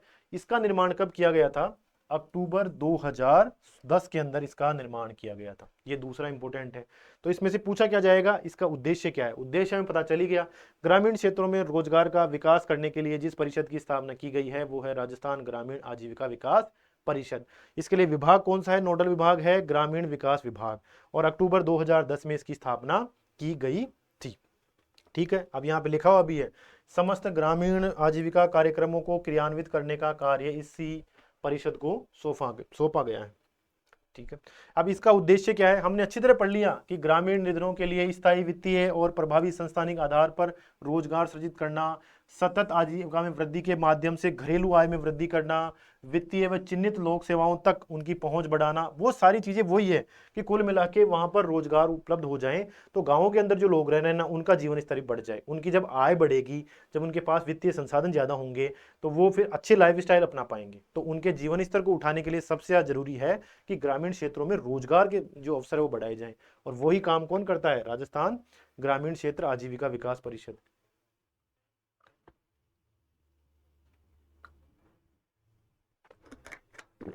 ठीक है, आ गया समझ में। चलिए, इसके बाद में एक और मिशन चलाया जा रहा है जिसका नाम है मिशन अमृत सरोवर। इसका मकसद यही है कि ग्रामीण क्षेत्रों के अंदर तालाब खोदे जाने चाहिए, और उन तालाबों से क्या होगा, वर्षा जल आएगा, उन तालाब में इकट्ठा होगा। एक तो क्या है कि वहां के जानवरों के लिए और कृषि के लिए जल उपलब्ध हो जाएगा। दूसरा क्या है कि उस जल की वजह से जो भूमिगत जल है उसमें भी सुधार होगा और भूमिगत जल भी बढ़ेगा। बस इसी उद्देश्य से मिशन अमृत सरोवर की स्थापना की गई है। तो इसमें उद्देश्य क्या रखा गया था कि 15 अगस्त 2023 तक पूरे भारत में 50,000 तालाबों का निर्माण किया जाएगा, या अगर पहले से बने हुए हैं तो उनका कायाकल्प भी किया जाएगा। ये लक्ष्य रखा गया है। अब आपको पता है कि भाई 15 अगस्त तो ये जा चुका है, अब पता नहीं ये बने या नहीं बने, ये हमें अगले साल की समीक्षा में पता चलेगा। ये लास्ट ईयर की समीक्षा है, इसमें एक टारगेट रखा गया था 50,000, और फिर क्या टारगेट रखा था कि प्रत्येक जिले के अंदर 75 अमृत सरोवरों का निर्माण किया जाए। ठीक है, यानी तालाब खोदा जाएगा और उसे अमृत सरोवर कह दिया जाएगा, सीधी सीधी बात यह है। अब अगर पहले से बने हुए हैं तो उनका पुनर्निर्माण या उनका कायाकल्प यानी उनकी रिपेयरिंग कर दी जाएगी। तो ये योजना है मिशन अमृत सरोवर। प्रत्येक जिले में 75 बनेंगे, और इस हिसाब से राजस्थान को कितने अलॉट हुए थे, 2475। तो राजस्थान में पूरे के पूरे राजस्थान में 2475 अमृत सरोवरों का निर्माण किया जाएगा। एक अमृत सरोवर की क्षमता कितनी होगी, 10,000 क्यूबिक मीटर जल धारण करने की क्षमता होगी, और ये 1 एकड़ में बनाया जाएगा कम से कम। तो इससे संबंधित मिशन अमृत सरोवर अगर पूछ लिया जाए, 15 अगस्त 2023 तक 50,000 का टारगेट रखा था देश में, 75 अमृत सरोवर हर जिले के अंदर थे। राजस्थान में 2475 का निर्माण करने का लक्ष्य रखा गया है। कम से कम क्यूबिक क्षमता 10,000 मीटर होनी चाहिए, और 1 एकड़ इनका जो क्षेत्रफल है वो कम से कम होना चाहिए। तो ये है मिशन अमृत सरोवर। अब इसके लिए जो मंत्रालय है वो बहुत सारे मंत्रालय हैं। देखिए, संपूर्ण सरकार मतलब सरकार के लगभग सारे मंत्रालय मिलकर इसके लिए काम करेंगे। इसमें देखिए, ग्रामीण विकास मंत्रालय, जल शक्ति मंत्रालय, संस्कृति मंत्रालय, पंचायती राज मंत्रालय, पर्यावरण वन और जलवायु परिवर्तन मंत्रालय, इन सभी के साथ साथ जो संगठन है, एनजीओ है, उनको शामिल करके इस योजना का कार्यान्वयन किया जा रहा है। तो अगर ये प्रश्न पूछा जाता है कि ग्रामीण विकास के लिए संपूर्ण सरकार दृष्टिकोण के आधार पर कौन सा कार्यक्रम चलाया जा रहा है, तो हमें पता होना चाहिए कि वो है अमृत सरोवर जो योजना है वो। आ गया समझ में। वापस से रिपीट कर रहा हूं कि अगर ये हमसे पूछा जाता है कि संपूर्ण सरकार दृष्टिकोण पर राजस्थान में कौन सी परियोजना का संचालन किया जा रहा है, तो हमें इस परियोजना का नाम लिखना है। ठीक है, देखिए, इसके बाद में है प्रधानमंत्री आवास योजना ग्रामीण। तो ये आवास योजना है प्रधानमंत्री महोदय की। अब ये नाम प्रधानमंत्री आया है, इसका मतलब है केंद्र सरकार की योजना है। नाम प्रधानमंत्री आ गया, इसका मतलब ये है केंद्र सरकार की योजना। इसके 2 खंड हैं, आपको पता है, ये ग्रामीण क्षेत्रों के लिए चलाई जा रही है अलग से, और फिर चलाई जा रही है शहरी क्षेत्रों के लिए भी। लेकिन हम जो टॉपिक पढ़ रहे हैं वो पढ़ रहे हैं ग्रामीण विकास, तो हम केवल ये वाला कंपोनेंट यानी जो ग्रामीण क्षेत्र का कंपोनेंट है वो ही कवर करेंगे, और आर्थिक समीक्षा भी इसी को ही कवर करती है। ठीक है, इस योजना का शुभारंभ, सबसे पहले तो डेट याद रखो आप, क्योंकि डेट पूछी जा चुकी है, और डेट देखिए उसी की पूछी जाएगी जिसकी सर्वे में डेट दी हुई है। हर योजना की सर्वे के अंदर डेट नहीं दी हुई तो हमें रिसर्च करने की जरूरत भी नहीं है, हमें केवल उन्हीं योजनाओं की डेट याद रखनी है जिसकी डेट आर्थिक समीक्षा के अंदर दी हुई है। ठीक है, तो ये अगर हम याद कर लेंगे तो हमारा अच्छे से कवर हो जाएगा। चलिए, तो 20 नवंबर 2016 को ये योजना शुरू की गई थी और प्रत्येक लाभार्थी को कितने 1,20,000 रुपए दिए जाएंगे मकान बनाने के लिए, कि भाई आप अपना मकान बना लो। और इसके अलावा 10% राशि यानी 12,000 रुपए दिए जाएंगे कि आप अलग से एक टॉयलेट या शौचालय का निर्माण भी कर लो। ठीक है, वापस चलते हैं हम। प्रधानमंत्री आवास योजना ग्रामीण, ये योजना कब शुरू की गई थी? 20 नवंबर 2016 को। योजना के तहत लाभार्थी को मिलेंगे 1,20,000 रुपए और अलग से 10% राशि यानी 12,000 रुपए मिलेंगे टॉयलेट बनाने के लिए। ठीक है, अब इसके अलावा इसमें जो लाभार्थी है उसकी पहचान कैसे होगी? तो वो होगी सामाजिक आर्थिक एवं जाति आधारित जनगणना 2011। 2011 के अंदर जो जनगणना हुई थी उसमें क्या हुआ था कि आर्थिक और सामाजिक रूप से भी पूछा गया था कि भाई आपके घर पे फ्रिज है या नहीं है, 4 व्हीलर है या नहीं है। तो उस समय आर्थिक कंपोनेंट भी शामिल किए गए थे। तो उसके आधार पर लाभार्थियों का चयन किया जाएगा और चयनित लाभार्थियों को कितने रुपए मिलेंगे? 1,20,000 रुपए तो मकान के लिए और 12,000 रुपए शौचालय निर्माण के लिए। इसमें जो राशि है वो कैसे कैसे बटेगी? 60 और 40 के अनुपात में, यानी जो भी खर्चा आएगा इस 1,20,000 और 12,000 का 60% तो केंद्र सरकार देगी और 40% देगी राज्य सरकार ने। ठीक है, आ गया समझ में? तो ये इसके मुख्य मुख्य प्रावधान हैं। अब देखिए एक और योजना है विधायक स्थानीय क्षेत्र विकास योजना। ये बहुत पुरानी योजना है लेकिन सर्वे में हर बार आती है। तो हमारे प्रदेश के अंदर आपको पता है 200 विधायक हैं और प्रत्येक विधायक को दिए जाते हैं हर साल 5 करोड़ रुपए का आवंटन, कि आप 5 करोड़ रुपए दिए जाते हैं हर साल। प्रत्येक वित्तीय वर्ष में एक विधायक को 5 करोड़ रुपए मिलते हैं कि भाई आप इन 5 करोड़ रुपए का काम अपनी विधानसभा के अंदर करवा लो। आप चाहे रोड बनवा लो, पंचायत भवन का निर्माण करवा लो, यानी कोई भी सार्वजनिक भवन हो, जैसे स्कूल हो, पंचायत भवन हो, कोई वेटनरी का हॉस्पिटल बनवाना है या जो पीएससी होती है उसका बनवाना है, कोई भी सार्वजनिक भवन का निर्माण करा लो या फिर आप सड़क का निर्माण करा लो या कोई भी चीज जो सार्वजनिक उपयोग के लिए हो, वो आप 5 करोड़ रुपए की कोई भी चीज बना सकते हो। ठीक है, लेकिन जरूरी यह है कि 20% भाग तो आपको SC ST जो जनसंख्या है उसके कल्याण के लिए डेडिकेटेड इसे रखना है। तो ये भी एक बहुत अच्छा प्रावधान है इसमें कि 20% की राशि SC ST के लिए आपको रिजर्व रखनी है, उन वर्गों के कल्याण के लिए आपको लगाना है। आ गया समझ में? हर विधायक को मिलेंगे 5 करोड़ रुपए, अपनी विधानसभा के अंदर आप खर्च कर लो। और खर्च किस में करना है? ऐसी संपत्तियों के निर्माण में खर्च करना है जो सार्वजनिक उपयोग के लिए हो, जैसे सड़क हो, पंचायत भवन, स्कूल भवन, वेटनरी कॉलेज का भवन या सरकारी कॉलेज का भवन, 4 दीवारी करवानी हो या इस तरह के कोई भी निर्माण आप 5 करोड़ रुपए तक आप अनुशंसा कर सकते हो कलेक्टर महोदय से, फिर वो उस वर्क को करवा देते हैं। और इसमें कौन कौन से काम, देखिए वो काम हमने बताई दिए, पेयजल हो, सड़कें बनानी हो, जल निकासी हो, राज्य के शिक्षण संस्थानों के भवन बनाने हो, पानी के टैंक की सफाई हो। तो ये सारे के सारे काम हैं, जनरली वही काम है जो पूरे के पूरे गांव के लिए या पूरे के पूरे समुदाय के काम में आ सकते हैं, जैसे बस स्टैंड, भवन निर्माण, चिकित्सालय का निर्माण, ये सारे काम वो इससे करवा सकते हैं। इसी तरह सांसदों के लिए भी एक ये योजना चलाई जाती है जिसमें प्रत्येक सांसद को हर साल वही 5 करोड़ रुपए मिलते हैं। प्रतिवर्ष कितने मिलते हैं? 5 करोड़ रुपए सांसद को भी। लेकिन आप ये देखो कि हमारे प्रदेश के अंदर 25 तो लोकसभा के सांसद हैं, इनका तो एरिया फिक्स है। 25 तो लोकसभा क्षेत्र बांटे हुए हैं ना अलग अलग, लेकिन राज्यसभा के भी हमारे 10 सांसद हैं। अब इनका कोई क्षेत्र तो होता ही नहीं है, राज्यसभा का सांसद है, इसका मतलब वो पूरे के पूरे राज्य को प्रतिनिधित्व, उन पूरे पूरे राज्य का प्रतिनिधित्व करता है। वो राज्यसभा सांसद क्या करता है? पूरे राज्य का प्रतिनिधित्व करता है, जबकि लोकसभा का सांसद क्या करता है? अपने लोकसभा क्षेत्र का प्रतिनिधित्व करता है। आ गया समझ में? तो अब क्या है, 5 करोड़ रुपए मिलेंगे हर सांसद को, लोकसभा का हो चाहे राज्यसभा का, सबको 5-5 करोड़ रुपए मिलेंगे। तो लोकसभा का जो सांसद है वो अपने इस 5 करोड़ से काम करवाएगा अपने लोकसभा क्षेत्र के अंदर। ठीक है, राज्यसभा का सांसद इस 5 करोड़ रुपए से जो काम करवाएगा वो पूरे राज्य में कहीं भी करवा सकता है, क्योंकि वो राज्य का प्रतिनिधित्व कर रहा है। तो राजस्थान से अगर कोई राज्यसभा सांसद है, पूरे राजस्थान के अंदर वो 5 करोड़ रुपए से कोई भी सार्वजनिक काम करवा सकता है, जबकि लोकसभा का सांसद केवल अपने लोकसभा क्षेत्र के अंदर ही 5 करोड़ रुपए का काम करवाएगा। ठीक है, अब देखिए संपूर्ण राज्य का प्रतिनिधित्व करने वाले राज्यसभा के निर्वाचित सांसद राज्य के किसी भी जिले में कार्यों की अनुशंसा कर सकते हैं। ठीक है, अनुशंसा किससे करेंगे? जिला कलेक्टर से अनुशंसा करते हैं। देखिए जिला कलेक्टर को अनुशंसा करेंगे। ठीक है, लेकिन अगर मान लीजिए कोई गंभीर प्राकृतिक आपदा आ जाती है, कोई गंभीर प्राकृतिक आपदा आ जाती है, तो जो सांसद है अपने संसदीय क्षेत्र से बाहर भी 1 करोड़ रुपए तक की राशि व्यय करने की अनुशंसा कर सकता है।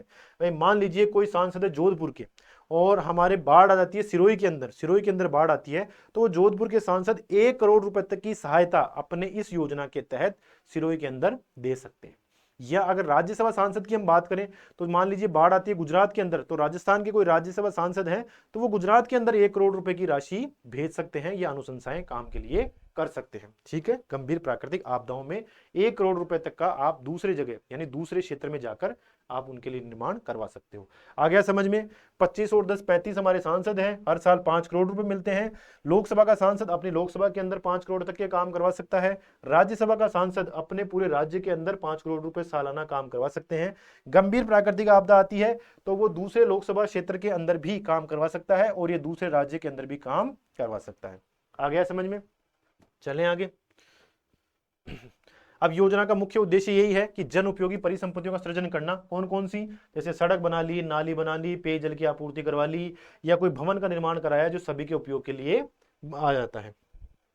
चलिए, इसके बाद में सीमा क्षेत्र विकास कार्यक्रम। अब देखिए, इस कार्यक्रम को अच्छे से पढ़ोगे आपको याद हो जाएगा कि जो हमारे जो जिले बॉर्डर के ऊपर स्थित हैं, पाकिस्तान बॉर्डर पे, उन क्षेत्रों के विकास के लिए जो कार्यक्रम चलाया जा रहा है उसका नाम क्या है? सीमा क्षेत्र विकास कार्यक्रम। ठीक है, यह कार्यक्रम 4 जिलों के अंदर चलाया जा रहा है, बाड़मेर, बीकानेर, श्रीगंगानगर और जैसलमेर। और अब आपको पता है एक जिला नया बन गया, अनूपगढ़, तो वो भी बॉर्डर पे टच होता है। अब हमारे 5 जिले होने लग गए, लेकिन हमारी आर्थिक समीक्षा में तो क्या है, ये 4 ही दे रखे, तो 4 को ही हमें अभी पढ़ना है। और प्रश्न भी लगभग इन्हीं ऑप्शनों के साथ आएगा। नए जिलों का बहुत ही कम प्रश्न आएंगे, या हो सकता है न भी आए।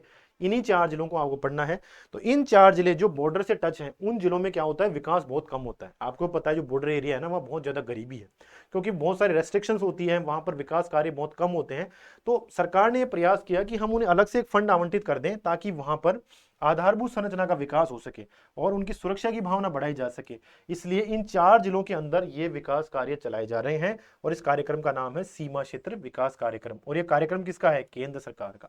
ठीक है, केंद्र सरकार के द्वारा एक कार्यक्रम चलाया जा रहा है, बॉर्डर वाले जिलों में चलाया जा रहा है ताकि वहां पर आधारभूत ढांचे का विकास हो सके। अब देखो, महात्मा गांधी जन भागीदारी विकास योजना, इस योजना का पहले नाम क्या था? गुरु गोलवलकर जन भागीदारी विकास योजना। इसका नाम 2020 फरवरी में बदल के महात्मा गांधी जन भागीदारी विकास योजना कर दिया गया है। ठीक है, अब इस योजना के अंदर क्या होता है? शमशान या कब्रिस्तान की 4 दीवारी का निर्माण किया जाता है, एक तो ये काम है। दूसरा क्या है? जो सामुदायिक संपत्तियों का निर्माण एवं रखरखाव किया जाता है जन भागीदारी के माध्यम से।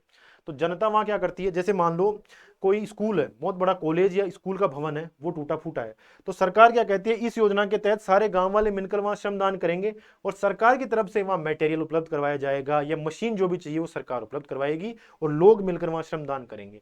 तो इस तरह से लोगों की भागीदारी को शामिल करते हुए वहां पर जो गांव के अंदर जो सार्वजनिक संपत्तियां हैं, जैसे मान लीजिए सड़क का निर्माण करना है तो डामर सड़क सरकार उपलब्ध करवा देगी, मशीनें सरकार उपलब्ध करवा देगी और लोग बाग मिलकर वहां अपना श्रमदान कर देंगे। तो इस तरह से वहां पर संपत्तियों का निर्माण भी हो जाएगा। तो इस तरह की जो योजना है वो भारत सरकार, राजस्थान सरकार की योजना है, इसका नाम है महात्मा गांधी जन भागीदारी विकास योजना। ठीक है, चलिए, इसके बाद में मेवात क्षेत्र विकास कार्यक्रम। तो पहले तो 2 ही जिले थे जो मेवात के थे, लेकिन अब जिले बढ़ चुके हैं, डीग भी हो गया है और इसके अलावा एक अलवर से जो अलग हुआ है वो भी खैरथल एक जो जिला बना है, ये भी कुछ मेवात से टच होते हैं। अभी तक तो इनके सीमाएं जो हैं वो लगभग स्पष्ट हुई नहीं है, लेकिन धीरे धीरे मुझे लग रहा है अगली बार आर्थिक समीक्षा में वो भी आ जाएंगे।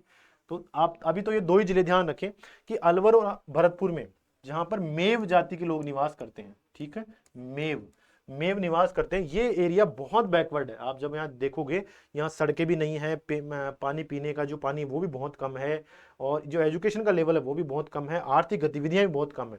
तो इस क्षेत्र के विकास करने के लिए सरकार के द्वारा एक कार्यक्रम चलाया गया, उसका नाम है मेवात क्षेत्र विकास कार्यक्रम। और इस योजना का उद्देश्य क्या है कि आधारभूत सुविधाएं तथा रोजगार के अवसर पैदा करना, बस इतना ही ध्यान रखना है हमारे को। ठीक है, कि मेवात क्षेत्र के लिए ये 2 जिले थे पहले, यहाँ मेव ज्यादा है इसलिए क्षेत्र को मेवात कह दिया। और यहाँ पर काम क्या है कि रोजगार के अवसर बढ़े और आधारभूत सुविधाओं का विकास हो। फिर है डांग क्षेत्र। डांग क्षेत्र कौन सा है? देखिए, जहां पर चंबल नदी बहती है ना, तो वहां पर कटाव बहुत ज्यादा हो जाता है और कटाव के कारण जो उसके आसपास की जमीन है ना, वहां पर बहुत ज्यादा घाटियों का निर्माण हो चुका है। और इन घाटियों में पहले क्या होते थे, डाकू रहा करते थे, मेनली दस्यु या डाकू। तो उस क्षेत्र को कहा जाता है डांग क्षेत्र। तो इस क्षेत्र के अंदर भी आर्थिक गतिविधियों को बढ़ाने के लिए, सार्वजनिक संपत्तियों के निर्माण के लिए और लोगों के रोजगार के अवसर बढ़ाने के उद्देश्य से डांग क्षेत्र विकास कार्यक्रम शुरू किया गया है।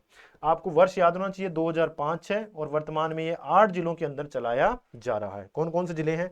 सवाई माधोपुर, करौली, धौलपुर, बारां, झालावाड़, भरतपुर, कोटा व बूंदी के अंदर। ठीक है, 8 जिलों में संचालित है, 2005-6 में चलाया गया था। और जो डांग क्षेत्र है यानी जो चंबल का जो एरिया है, बीहड़ एरिया है, उस क्षेत्र के विकास के लिए ये कार्यक्रम संचालित किया जा रहा है। इसके बाद में मगरा क्षेत्र, देखिए मगरा क्षेत्र इंपॉर्टेंट है। ये कौन सा क्षेत्र है? तो ये क्षेत्र है दक्षिणी मध्य, जो राजस्थान की दक्षिणी मध्य भाग है, जहां पर पहाड़ियां ही पहाड़ियां हैं। आपको पता है जब जो हमारी दक्षिणी अरावली है ना, वो बहुत ज्यादा विस्तृत है। उत्तर में और मध्य में तो अरावली एक सीधी रेखा में है, लेकिन जैसे ही हम दक्षिण में जाएंगे तो अरावली की बहुत सारी शाखाएं हैं। ऐसे अरावली इस तरह से फैली हुई है, ये देखो।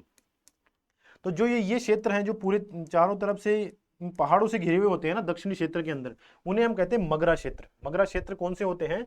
जो दक्षिणी मध्य भाग के अंदर पहाड़ियों से घिरे हुए क्षेत्र हैं, उन क्षेत्रों को हम कहते हैं मगरा क्षेत्र। और इनमें कौन कौन से आते हैं मुख्यतः जिले? एक तो अजमेर, लेकिन अब ये नहीं आएगा, अब तो ब्यावर आ जाएगा। फिर भीलवाड़ा, पाली और चित्तौड़गढ़, राजसमंद। आपको तो यही याद रखने अभी है ना, इन्हीं जिलों को याद रखना है, क्योंकि हमारे पास ऑथेंटिक रूप से अभी यही उपलब्ध है। तो इन क्षेत्रों को हम क्या कहते हैं? मगरा क्षेत्र। ठीक है, और दूसरा इसकी पहचान क्या है? जो टीएसपी के अंदर नहीं आते, यानी जनजातीय क्षेत्रीय विकास के अंदर ये शामिल नहीं है। ऐसे क्षेत्र जो पहाड़ी क्षेत्र हैं, जो पहाड़ियों से घिरे हुए क्षेत्र हैं और टीएसपी के अंदर नहीं आते, उन जिलों को हम कहते हैं मगरा क्षेत्र। और इनके विकास के लिए जो कार्यक्रम चलाया गया था वो चलाया गया था 2005 से, और ये अभी 5 जिलों के अंदर चलाया जा रहा है। उद्देश्य क्या है भाई? आर्थिक गतिविधियों को प्रोत्साहित किया जाए, सार्वजनिक संपत्तियों का निर्माण किया जाए और लोगों के जीवन स्तर को ऊंचा उठाया जाए। यही मकसद है इन सारों के।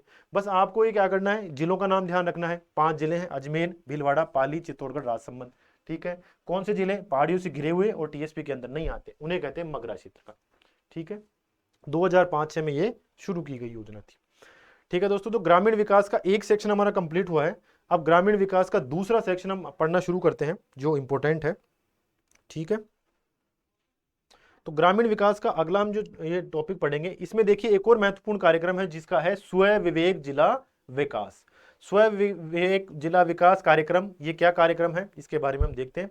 तो देखिए इसमें क्या किया जाता है कि एक तो कार्यक्रम ऐसा है कि सरकार ने एक कार्यक्रम बना दिया ऊपर से, कि जैसे सरकार ने एक कार्यक्रम बनाया, मान लीजिए सर्व शिक्षा अभियान। ठीक है, सर्व शिक्षा अभियान। अब कोई जिला ऐसा है मान लीजिए प्रदेश के अंदर, हमारे राजस्थान में, जहां पर शिक्षा ऑलरेडी ही लगभग 95% पर है। आप मान लीजिए, एक बार हम ऐसा मान लेते हैं कि कोई ऐसा जिला है राजस्थान में जहां पर शिक्षा 95% है, तो उस जिले में इस अभियान का कोई फायदा नहीं है। उस जिले के अंदर इस अभियान का कोई फायदा नहीं है। तो सरकार ने एक नया कार्यक्रम चलाया है कि यार हम एक कार्यक्रम सारे जिलों के ऊपर लागू करते हैं। ठीक बात नहीं है, हर जिले की अपनी अपनी कंडीशन है, हर जिले की अपनी अपनी कमियां हैं, हर जिले की अपनी अपनी खूबियां हैं, हर जिले की अपनी अपनी रिक्वायरमेंट है। कि किसी जिले में तो भाई सड़कों का बहुत निर्माण कम हुआ है तो वहाँ सड़कें ज़्यादा चाहिए, किसी जिले में महिला साक्षरता दर कम है तो वो ज़्यादा चाहिए, किसी जिले में रोजगार के अवसर तो हैं लेकिन पेयजल नहीं है तो वहाँ पेयजल चाहिए। तो इस तरह से जिलों की आवश्यकता के हिसाब से, जिलों की आवश्यकता के हिसाब से जो कार्यक्रम चलाए जाते हैं वो स्वयं विवेक जिला विकास परियोजना के तहत संपादित किए जाते हैं। 2005-6 में योजना शुरू की गई थी और स्थानीय समुदायों यानी उस जिले के स्थानीय लोगों की आवश्यकताओं के अनुरूप जो कार्यक्रम है वो डिसाइड करके और इंप्लीमेंट किए जाते हैं ताकि उस जिले का विकास अच्छी तरह से हो पाए। उसके बाद में मुख्यमंत्री जिला नवाचार निधि योजना। अब देखिए जिले के अंदर अलग अलग समस्याएं होती है, जैसे मैंने आपको बताया किसी जिले में पेयजल की समस्या है और किसी जिले में पेयजल की कोई समस्या नहीं है, किसी जिले में सड़कों की समस्या है, किसी जिले में सड़क की कोई समस्या ही नहीं है। तो ऐसी जगहों पर जो स्पेसिफिक प्रॉब्लम्स होती है, किसी जिले की कोई विशेष प्रॉब्लम है, उस प्रॉब्लम को दूर करने के लिए जिला कलेक्टर की अध्यक्षता में अलग से एक फंड जारी किया जाता है सरकार के द्वारा कि आप इस जिले की जो स्पेसिफिक प्रॉब्लम है उसका समाधान निकालो और कोई नया इनोवेटिव समाधान निकालो। इसके लिए जिला कलेक्टर की अध्यक्षता में नई निधि जारी की जाती है और इसे हम कहते भी क्या है? मुख्यमंत्री जिला नवाचार निधि। मुख्यमंत्री जिला नवाचार निधि यानी फंड है, ये फंड है, अलग से पैसा मिलता है किसी जिले की कोई स्पेसिफिक प्रॉब्लम हो उसे दूर करने के लिए, और पैसा किसे मिलता है? जिला कलेक्टरों को। ठीक है, फिर है मुख्यमंत्री क्षेत्रीय विकास योजना। मुख्यमंत्री क्षेत्रीय विकास योजना, ये योजना की घोषणा हुई थी 2022-23 के अंदर। इस योजना की घोषणा कब हुई थी? 2022-23 के अंदर। और मकसद यही है कि जो दुर्गम दूरस्थ पिछड़े सहित राज्य के संपूर्ण क्षेत्र में व्यवस्थित विकास किया जाए, आधारभूत संरचनाओं को बढ़ाया जाए, क्षेत्रीय भिन्नताओं कम किया जाए, आर्थिक गतिविधियों को प्रोत्साहित किया जाए, रोजगार के अवसरों को बढ़ाया जाए। ये सारी चीजें इस योजना के अंदर कवर की गई है। इसके बाद में देखिए बायोफ्यूल क्या होता है। बायोफ्यूल सबसे पहले हम समझ लेते हैं कि जो पेड़ पौधे हैं, पेड़ पौधे पत्तियां, ये जो सजीव चीजें हैं जैसे पेड़ पौधे और पत्तियां हैं, इनके माध्यम से अगर हम ईंधन का उत्पादन करते हैं तो उसे कहा जाता है बायोफ्यूल। यानी सजीव जो हमारे पेड़ पौधे पत्तियां हैं, सजीव चीजें हैं, बायो का मतलब ही क्या होता है, सजीव। तो सजीव जो चीजें हैं उनसे अगर ईंधन का निर्माण किया जाता है तो वो कहलाता है बायोफ्यूल। ठीक है। और इस फ्यूल के जो राजस्थान में तो बहुत सारी संभावनाएं हैं इसकी, राजस्थान में इसकी बहुत सारी संभावनाएं हैं और ये वैकल्पिक ऊर्जा का एक महत्वपूर्ण स्रोत है इसके विकास के लिए। क्योंकि राजस्थान के अंदर आपको पता है कि बंजर भूमि बहुत ज्यादा पड़ी है, तो इस बंजर भूमि के ऊपर अगर हम रतन जोत की बुआई करें, रतन जोत एक ऐसा पादप है दोस्तों जिससे क्या है बायोफ्यूल बहुत अच्छी तरह बनाया जा सकता है। और ये राजस्थान के क्लाइमेट में, जो राजस्थान का शुष्क जलवायु है ना, उसके अंदर ये आराम से उत्पादित हो सकता है। जो रतन जोत है या जट्रोफा जो है, 2-3 प्रकार के पादप हैं जो राजस्थान के अंदर, राजस्थान की जलवायु में बहुत कम जल में या न के बराबर जल के अंदर उत्पादित हो सकते हैं और उनसे बायोफ्यूल प्राप्त किया जा सकता है। तो इसलिए राजस्थान में बायोफ्यूल की अपार संभावनाएं हैं। इन संभावनाओं को अधिक व्यवहारिक बनाने के उद्देश्य से बायोफ्यूल प्राधिकरण की स्थापना राजस्थान में की गई है।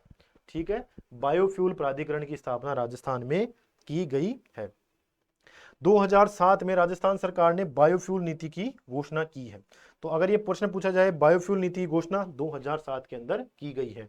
और बायोफ्यूल प्राधिकरण का काम क्या है, जो बायोफ्यूल के जो पादप हैं जो बंजर भूमि के अंदर विकसित हो सकते हैं उनके विकास को बढ़ावा देना। अब ये कौन कौन से हैं, देखिए राज्य के 12 जिलों के अंदर, राज्य के 12 जिलों के अंतर्गत रतन जोत का उत्पादन प्रभावी माना गया है। यानी राजस्थान के 12 ऐसे जिले हैं जहां पर रतन जोत का अधिकतम उत्पादन हो सकता है और उसके माध्यम से बायोफ्यूल उत्पादित हो सकता है। और राजस्थान के 8 जो पूर्वी जिले हैं, यहां पर करंज एक पेड़ आता है जिससे बायोफ्यूल बनाया जा सकता है, वो इस उत्पादन के लिए परफेक्ट माने गए हैं। तो करंज आप देख सकते हैं ये है और रतन जोत ये। तो ये 12 जिले और 8 जिले आपको याद रखने हैं कि ये मुख्यतः जो इसमें जिले हैं वो तो दक्षिण राजस्थान के जिले हैं और इसमें है पूर्वी राजस्थान के। तो मोटा मोटा ये दो चीज याद रख लो कि पूर्वी राजस्थान का नाम आएगा तो करंज आएगा और दक्षिणी राजस्थान का, दक्षिण पूर्वी राजस्थान का नाम आएगा तो रतन जोत आएगा। ठीक है, तो ये पूछा जा सकता है डायरेक्ट। इसके बाद में एक अलग से विकास बोर्ड बनाया हुआ है और इस बोर्ड का काम क्या है वो इसके नाम में लिखा हुआ है, राजस्थान बंजर भूमि एवं चारागाह विकास बोर्ड। कि राजस्थान के अंदर बंजर भूमि का विकास करने के लिए और चारागाहों का विकास करने के लिए जिस बोर्ड की स्थापना की गई है उसका नाम है राजस्थान बंजर भूमि एवं चारागाह विकास बोर्ड। डेट हमें याद रखनी है बस, इसमें तो एक ही चीज है, 22 दिसंबर 2016। 22 दिसंबर 2016 को इस बोर्ड का गठन किया गया है। कार्य हमें पता ही है कि बंजर भूमियों का विकास और चारागाह भूमि का विकास। बस आर्थिक समीक्षा में इतना ही दिया हुआ है। ठीक है, ये काम क्या करता है, इसका वापस से गठन कर दिया 11 फरवरी 2022 को इसका पुनर्गठन हुआ है। यानी इसके जो सदस्य हैं वो बढ़ा दिए गए हैं, अध्यक्ष हैं उसके लिए भी कुछ योग्यताएं को निर्धारण कर दिया गया है। ठीक है, राज्य के चिन्हित 8 जिलों के अंदर, 8 जिलों के अंदर वर्तमान में ये काम कर रहा है और उसमें काम भी क्या करता है, बंजर भूमि का विकास करना, चारागाह भूमियों का विकास करना, बस यही काम करता है। 8 जिले हमें याद रखने हैं, 11 फरवरी को इसका पुनर्गठन हुआ है। ठीक है, यानी दोबारा से इसका गठन किया गया है। इसके बाद में सांसद आदर्श ग्राम योजना। देखिए प्रधानमंत्री महोदय द्वारा एक अच्छी योजना की शुरुआत की गई थी और इस योजना का मकसद यही था कि हर सांसद, आपको पता है कि हमारे प्रदेश के अंदर 25 तो लोकसभा के सांसद हैं और 10 राज्यसभा के सांसद हैं, तो 35 सांसद हो गए। तो हर सांसद अपने निर्वाचन क्षेत्र में से एक गांव का चुनाव करेंगे, हर सांसद अपने निर्वाचन क्षेत्र के अंदर से एक गांव का चुनाव करेंगे और उस गांव को इस तरह से विकसित करेंगे, उस गांव में बहुत अच्छी सड़कें होंगी, रोजगार के अवसर होंगे, पेयजल की सुविधा होगी, जो पशु हैं उनके लिए अलग से चारागाह भूमि होगी, उनके इलाज के लिए वेटनरी हॉस्पिटल होंगे, नागरिकों के इलाज के लिए स्वास्थ्य केंद्र होंगे। तो उस गाँव को पूरी तरह से विकसित कर देना है और एक मॉडल गाँव बनाना है ताकि जो आसपास के गाँव है ना वो भी उस गाँव से प्रेरणा ले और वहां पर अपना इस तरह का विकास करे। तो एक सांसद को एक मॉडल ग्राम या आदर्श ग्राम बनाना है ताकि वो ग्राम आसपास के गांवों को प्रेरणा दे और वहां भी विकास फैले। इस उद्देश्य से जो योजना शुरू की गई उसका नाम है सांसद आदर्श ग्राम योजना। ठीक है। इसका उद्देश्य क्या है कि ग्राम पंचायतों में समग्र विकास करना। समग्र विकास क्या करना है, वहां पर रोजगार भी हो, वहां शिक्षा भी हो, वहां पर पेयजल भी हो, वहां सिंचाई की सुविधाएं भी हो, वहां पशुपालन की सुविधाएं भी हो, सारी की सारी सुविधाएं वहां पर हो। ये समग्र विकास करना इसका उद्देश्य है। इसके अलावा वहां जीवन स्तर और जीवन की गुणवत्ता में वृद्धि करना है, और इसके अलावा अन्य गांवों के लिए आदर्श ग्राम बनाना भी है। ये 3-4 इसके उद्देश्य हैं, और इस उद्देश्य से योजना शुरू की गई है। ठीक है। एक और मिशन चलाया जा रहा है भारत सरकार के द्वारा, उसका नाम है Shyama Prasad Mukherjee rurban mission. Rurban mission यानी रूरल अर्बन, रूरल और अर्बन इन दोनों शब्दों को मिलाकर रूर्बन मिशन बना दिया। इसका मतलब है कि शहरों के जैसे ही गांवों का विकास भी होना चाहिए, शहरों के जैसे ही गांवों का विकास भी होना चाहिए, और ग्रामीण क्षेत्रों में सामाजिक, आर्थिक और भौतिक इन तीनों पक्षों पर काम होना चाहिए, और वहां बुनियादी सुविधाओं का विकास हो। तो याद रखने की तो मुझे नहीं लगता इसमें कोई जरूरत है, लेकिन ये याद रखना है कि ये भी एक मिशन चल रहा है। ठीक है, भारत सरकार का मिशन है। इस मिशन का उद्देश्य क्या है कि अगले 3 सालों में 300 ऐसे गांव या ग्रामीण के क्लस्टरों का निर्माण करना है जो पूरी तरह से शहरों की जैसे हो, जो पूरी तरह से शहरों की जैसे हो। और पहले चरण में 2015-16 में पहला चरण आया था। भरतपुर, नागौर, बाड़मेर, जोधपुर और उदयपुर जिलों में 5 क्लस्टरों का चयन किया गया था। और द्वितीय चरण में क्या किया गया, ये द्वितीय चरण यहां से शुरू हुआ। इसमें अलवर, बीकानेर, जालोर, प्रतापगढ़, बांसवाड़ा और जयपुर के 6 क्लस्टरों का चयन किया गया। तीसरे चरण के अंदर बांसवाड़ा, डूंगरपुर, प्रतापगढ़, हनुमानगढ़ जिलों जैसे 4 जिले इनका चयन किया गया है। तो 3 चरण इसके हो चुके हैं। आपको एक एक जिले का नाम याद रखने की कोई जरूरत नहीं है, आपको ये ध्यान रखना है इसका उद्देश्य केवल इतना है कि 3 सालों में 300 ग्रामीण क्लस्टर। और क्लस्टरों का क्या काम है, क्लस्टर का मतलब है कि कुछ गांवों का समूह लेना है हमें, और उन गांवों के अंदर ऐसी सुविधाएं विकसित करनी है जो मेनली शहरों के अंदर ही मिलती है। तो वो हमारा मकसद था, और 3 चरणों के अंदर ये अभी कार्यक्रम संपादित हो चुका है। इसके बाद वित्त आयोग, आप सभी को पता है कि पंचायतों को अधिक वित्त का ट्रांसफर करने की अनुशंसा करने के लिए हर 5 साल पर राजस्थान में वित्त आयोग का गठन किया जाता है। राज्यपाल महोदय द्वारा वित्त आयोग का गठन किया जाता है, ये हम सब समझते हैं। 6 वित्त आयोग का हमारे गठन हो चुका है। इसके संबंध में अन्य प्रावधान पॉलिटी में हम देख लेंगे। आर्थिक समीक्षा में क्या कहा गया है, छठा वित्त आयोग है, उसकी अवधि है 2024-25 तक, 24-25 तक इसकी अवधि है। इसने क्या कहा है कि राज्य सरकार अपनी कुल राजस्व या शुद्ध कर राजस्व है उसका 6.75%, अगर उन राजस्थान सरकार को करों से आय 100 रुपए मिल रही है तो 6.75 आपको पंचायती राज और नगरीय संस्थाओं को 75-10 और 24-90 के अनुपात में बांटना है। यानी अगर आप राजस्थान सरकार की कुल इनकम 100 रुपए है तो 6.75 रुपए आपको बांटना है। और ये किस अनुपात में बटेगा, ये लगभग आप मान लो 75 और 25 के अनुपात में। इस अनुपात में ये तो ग्राम पंचायत है उन्हें देना है, और ये स्थानीय नगरीय पंचायतें हैं उन्हें देना है। ठीक है, आ गया समझ में। तो 25% तो देना है, शहरी को कम देना है क्योंकि उनके पास और भी बहुत सारे रिसोर्स है, और ग्रामीण क्षेत्रों में ज्यादा धन देना है। तो 75% इन्हें देना है और 25% इन्हें देना है। तो आप ये डेटा जरूर याद रखिए, डायरेक्ट पूछा जा सकता है। 6.75% टोटल रेवेन्यू का तो 6.75, और इसके बाद में उसका बाद में वितरण कैसे होगा, 75-10 और 24-90 इस अनुपात में इसको बांटा जाएगा। ठीक है, चले आगे। वर्ष 2020-21 एवं 21-22 की सिफारिशों के अनुदान जो इस राशि का उपयोग होना है, अब जो राशि मिलेगी ग्राम पंचायतों को और यहां पर मिलेगी शहरी स्थानीय निकायों को, तो उस राशि को भी फिर वो आगे देखो किन किन कामों में खर्च करेंगे। इसमें सबसे पहले 55% राशि तो मूलभूत सुविधाओं में, 40% राशि राष्ट्रीय और राज्य प्राथमिक योजनाओं को लागू करने के अंदर। तो इस प्रकार से इस राशि का अलग अलग विभाजन भी किया गया है, और 5% विभिन्न कार्यों एवं कार्यक्रमों के क्रियान्वयन के लिए प्रोत्साहन के रूप में। तो ये भी 3 टुकड़े फिर आगे करने हैं कि ग्राम पंचायतों को 55% हिस्सा तो एक स्पेसिफिक काम में लगाना है, फिर 40% अलग काम में लगाना है, और 5% अलग काम में लगाना है। इसी तरह शहरियों को भी लगाना है, जो शहरी निकाय है 55, 40 और 5, इसके आगे 3 विभाजन इन्होंने कर दिए। 55% राशि तो वहां पर जो मूलभूत सुविधाएं हैं उनके लिए, 40% राशि राष्ट्रीय और राज्य की योजनाएं उन्हें इंप्लीमेंट करने में, और 5% की राशि आपको प्रोत्साहन राशि के रूप में देनी है। ठीक है, इसके बाद में है स्वच्छ भारत मिशन। स्वच्छ भारत मिशन आपको पता ही है कि संपूर्ण स्वच्छता के लिए यह मिशन जारी किया गया था 2018 के अंदर। मुख्य उद्देश्य यही था कि खुले में जो शौच की जाती है, जो खुले में जो शौच करे जाते हैं उसे पूरी तरह से खत्म कर दें, क्योंकि उससे दुनिया भर के रोग फैलते हैं, बीमारियां फैलती हैं। तो स्वच्छ भारत मिशन के 2 कंपोनेंट थे, एक तो ये शहरों के लिए लागू किया गया था, एक गाँवों के लिए लागू किया गया था।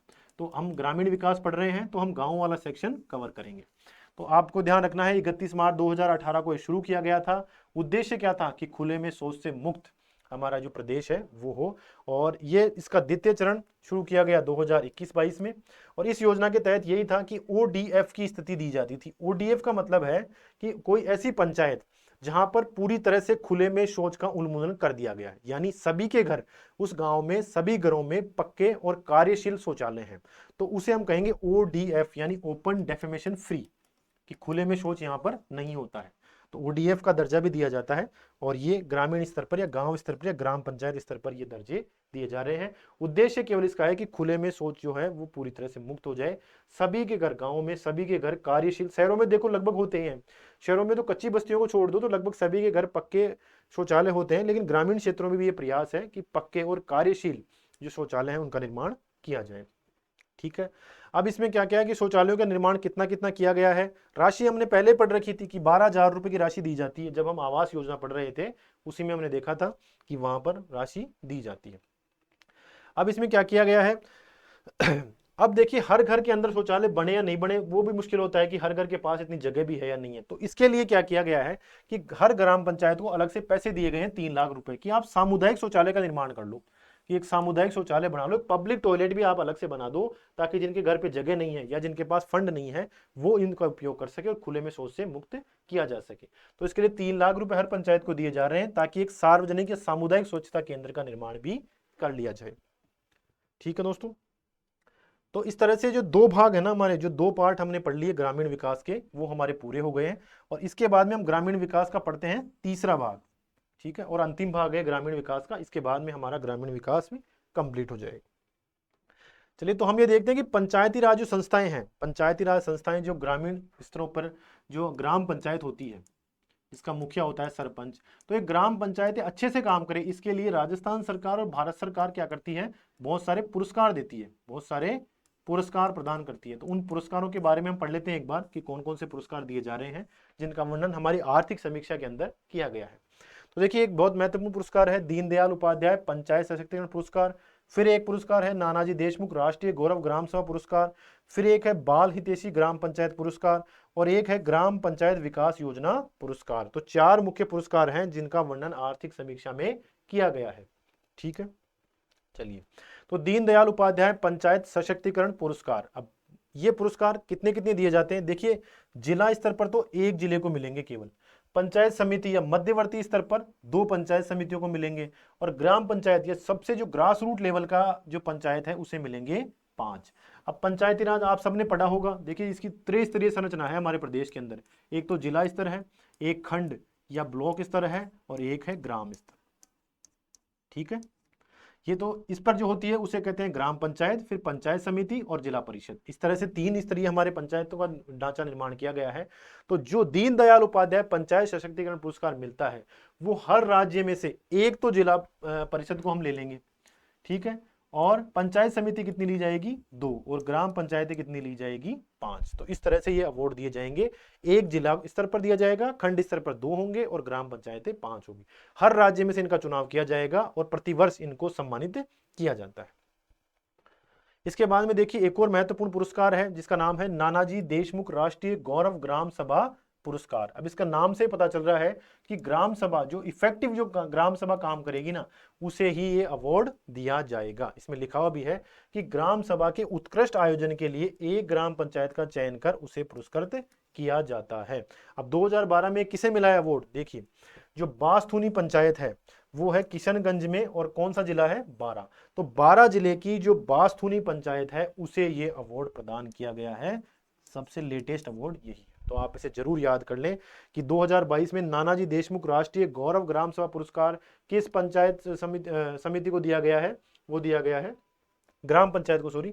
तो उस ग्राम पंचायत का नाम है बास्थूनी, और पंचायत समिति है किशनगंज, और जिला इसका 12।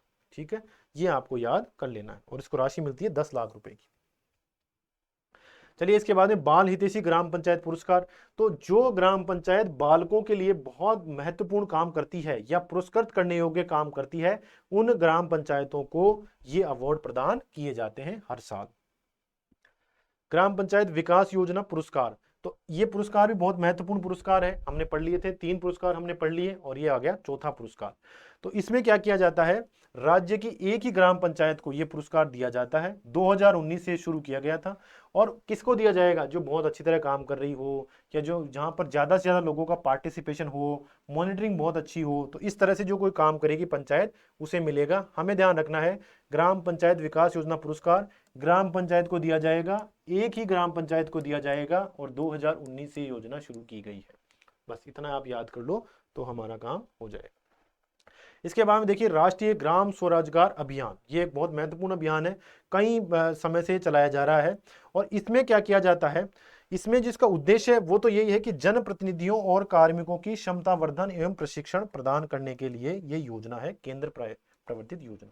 अब देखिए हर 5 साल के बाद में सरपंचों का चुनाव होता है, वार्ड पंचों का चुनाव होता है और उसके बाद में क्या होता है, ऊपर का जो स्तर होता है पंचायत समिति, वहां प्रधान का चुनाव होता है, पंचायत समिति के मेंबरों का चुनाव होता है और वहां पर सरकार की तरफ से भी कुछ लोग इन्वॉल्व होते हैं, जैसे ग्राम सेवक है तो वो ग्राम पंचायत के अंदर काम करते हैं, इसके अलावा और भी सरकारी कर्मचारी होते हैं। तो इन लोगों को ये बताने के लिए कि भाई आप लोगों को क्या क्या अधिकार हैं, आप लोगों को कैसे कैसे काम करना है, आप लोगों के पास क्या क्या वित्तीय स्रोत हैं, वो सारी ट्रेनिंग देने के लिए, ताकि वो अच्छे से जाके 5 साल काम कर सके, ये ट्रेनिंग देने के लिए ये कार्यक्रम चलाया जाता है। और ये कार्यक्रम भारत सरकार के द्वारा 2018-19 से चलाया जा रहा है। ठीक है, 2018-19 से चलाया जा रहा है और इसकी अवधि है 31 मार्च 2026 तक ये चलाया जाएगा। मकसद क्या है कि जो जनप्रतिनिधि यानी सरपंच, वार्ड पंच, उनको और जो सरकार के जो कार्मिक हैं, जैसे पंचायत सचिव होता है या और भी जो ग्राम सेवक वगैरह कर्मचारी होते हैं, उन सबको ट्रेनिंग दी जाती है कि भाई आपके काम क्या क्या है, आपको करना क्या क्या है, आपके पास शक्तियां क्या क्या है, आपकी जिम्मेदारियां क्या क्या है। तो ये सारे काम जो किए जाते हैं वो राष्ट्रीय ग्राम स्वराज अभियान के अंदर किए जाते हैं। ठीक है, फिर इसके बाद में विलेज मास्टर प्लान, देखिए क्या होता है कि लगभग 30 वर्षों के लिए, कि 30 वर्ष में हमारा गांव कहाँ होगा, इस गांव में कितनी सड़कों की जरूरत पड़ेगी अगले 30 सालों में, कितने विद्यालयों की जरूरत पड़ेगी, कितने पानी की इसमें जरूरत पड़ेगी, पेयजल की जरूरत कितनी पड़ेगी, इसमें सीवर लाइन कितनी आवश्यकता पड़ेगी। तो आगामी 30 वर्षों के हिसाब से जो प्लान बनाया जाता है गाँवों के अंदर, उसे हम कहते हैं विलेज का मास्टर प्लान। कि उसमें बताया जाता है कि भाई यहाँ पर हमें कम से कम 10,000 बच्चों के पढ़ने के हिसाब से स्कूल्स बनानी है। तो आगे 30 साल की रिक्वायरमेंट को ध्यान में रख के जो प्लान बनाया जाता है उसे हम कहते हैं मास्टर प्लान। वो तो बिल्कुल मेन बेस प्लान हो गया। अब छोटे छोटे प्लान हम वार्षिक प्लान उसके ऊपर बना लेते हैं इसकी पूर्ति के लिए। तो मास्टर प्लान का मतलब है वो बेसिक प्लान, वो आधारभूत प्लान जो आगे 30 साल की रिक्वायरमेंट के हिसाब से बनाया गया है, उसे हम कहते हैं विलेज मास्टर प्लान। ठीक है, चलिए विलेज मास्टर प्लान 2050 अर्थात आगामी 30 वर्षों को ध्यान में रखकर बनाया जाएगा। और ये जो बनाया जाएगा ये भूमि की उपलब्धता को गणना करके उसके अनुरूप भी बताया जाएगा कि भाई हमें 2030 तक सड़कें बनानी है, इतनी, इतने हमें पेयजल की व्यवस्था करनी है, इतनी हमें भूमि की जरूरत होगी। तो ये सारी चीजें हैं जो विलेज मास्टर प्लान के अंदर डिसाइड की जाती है। इसके बाद में ग्राम पंचायतों के भवन निर्माण, देखिए आप ग्राम पंचायतों के हर गांव में अभी भवन नहीं है, तो राजस्थान सरकार ने योजना चला रखी है कि हर ग्राम पंचायत के अंदर पंचायत भवन का निर्माण किया जाएगा और कम से कम कितनी भूमि में, 5 बीघा भूमि के अंदर इसका निर्माण किया जाएगा। ठीक है, इसके लिए 50 लाख रुपए सरकार के द्वारा दिए जा रहे हैं। इसके बाद में फिर पंचायत समिति का भवन निर्माण, जो दूसरा स्तर है मध्यवर्ती स्तर, वहां पर भी पंचायत समिति के निर्माण के लिए लगभग 250 लाख रुपए की लागत से सरकार एक योजना चला रही है जो पंचायत समितियों के भवन का निर्माण किया जा रहा है। फिर है अंबेडकर भवन, जो डॉक्टर भीमराव अंबेडकर है इनके मूल्यों को प्रसारित करने के लिए और एक ऐसा सेंटर गांव में बनाए ताकि वहां पर लोग बाग आके और इनके मूल्यों को सीख सके। इसलिए हर पंचायत के अंदर, सभी ग्राम पंचायतों के अंदर राजस्थान सरकार के द्वारा अंबेडकर भवन का निर्माण किया जा रहा है और इसके लिए हर पंचायत को अलग से 50 लाख रुपए का अनुदान दिया जा रहा है। फिर है राजीव गांधी जल संचय योजना।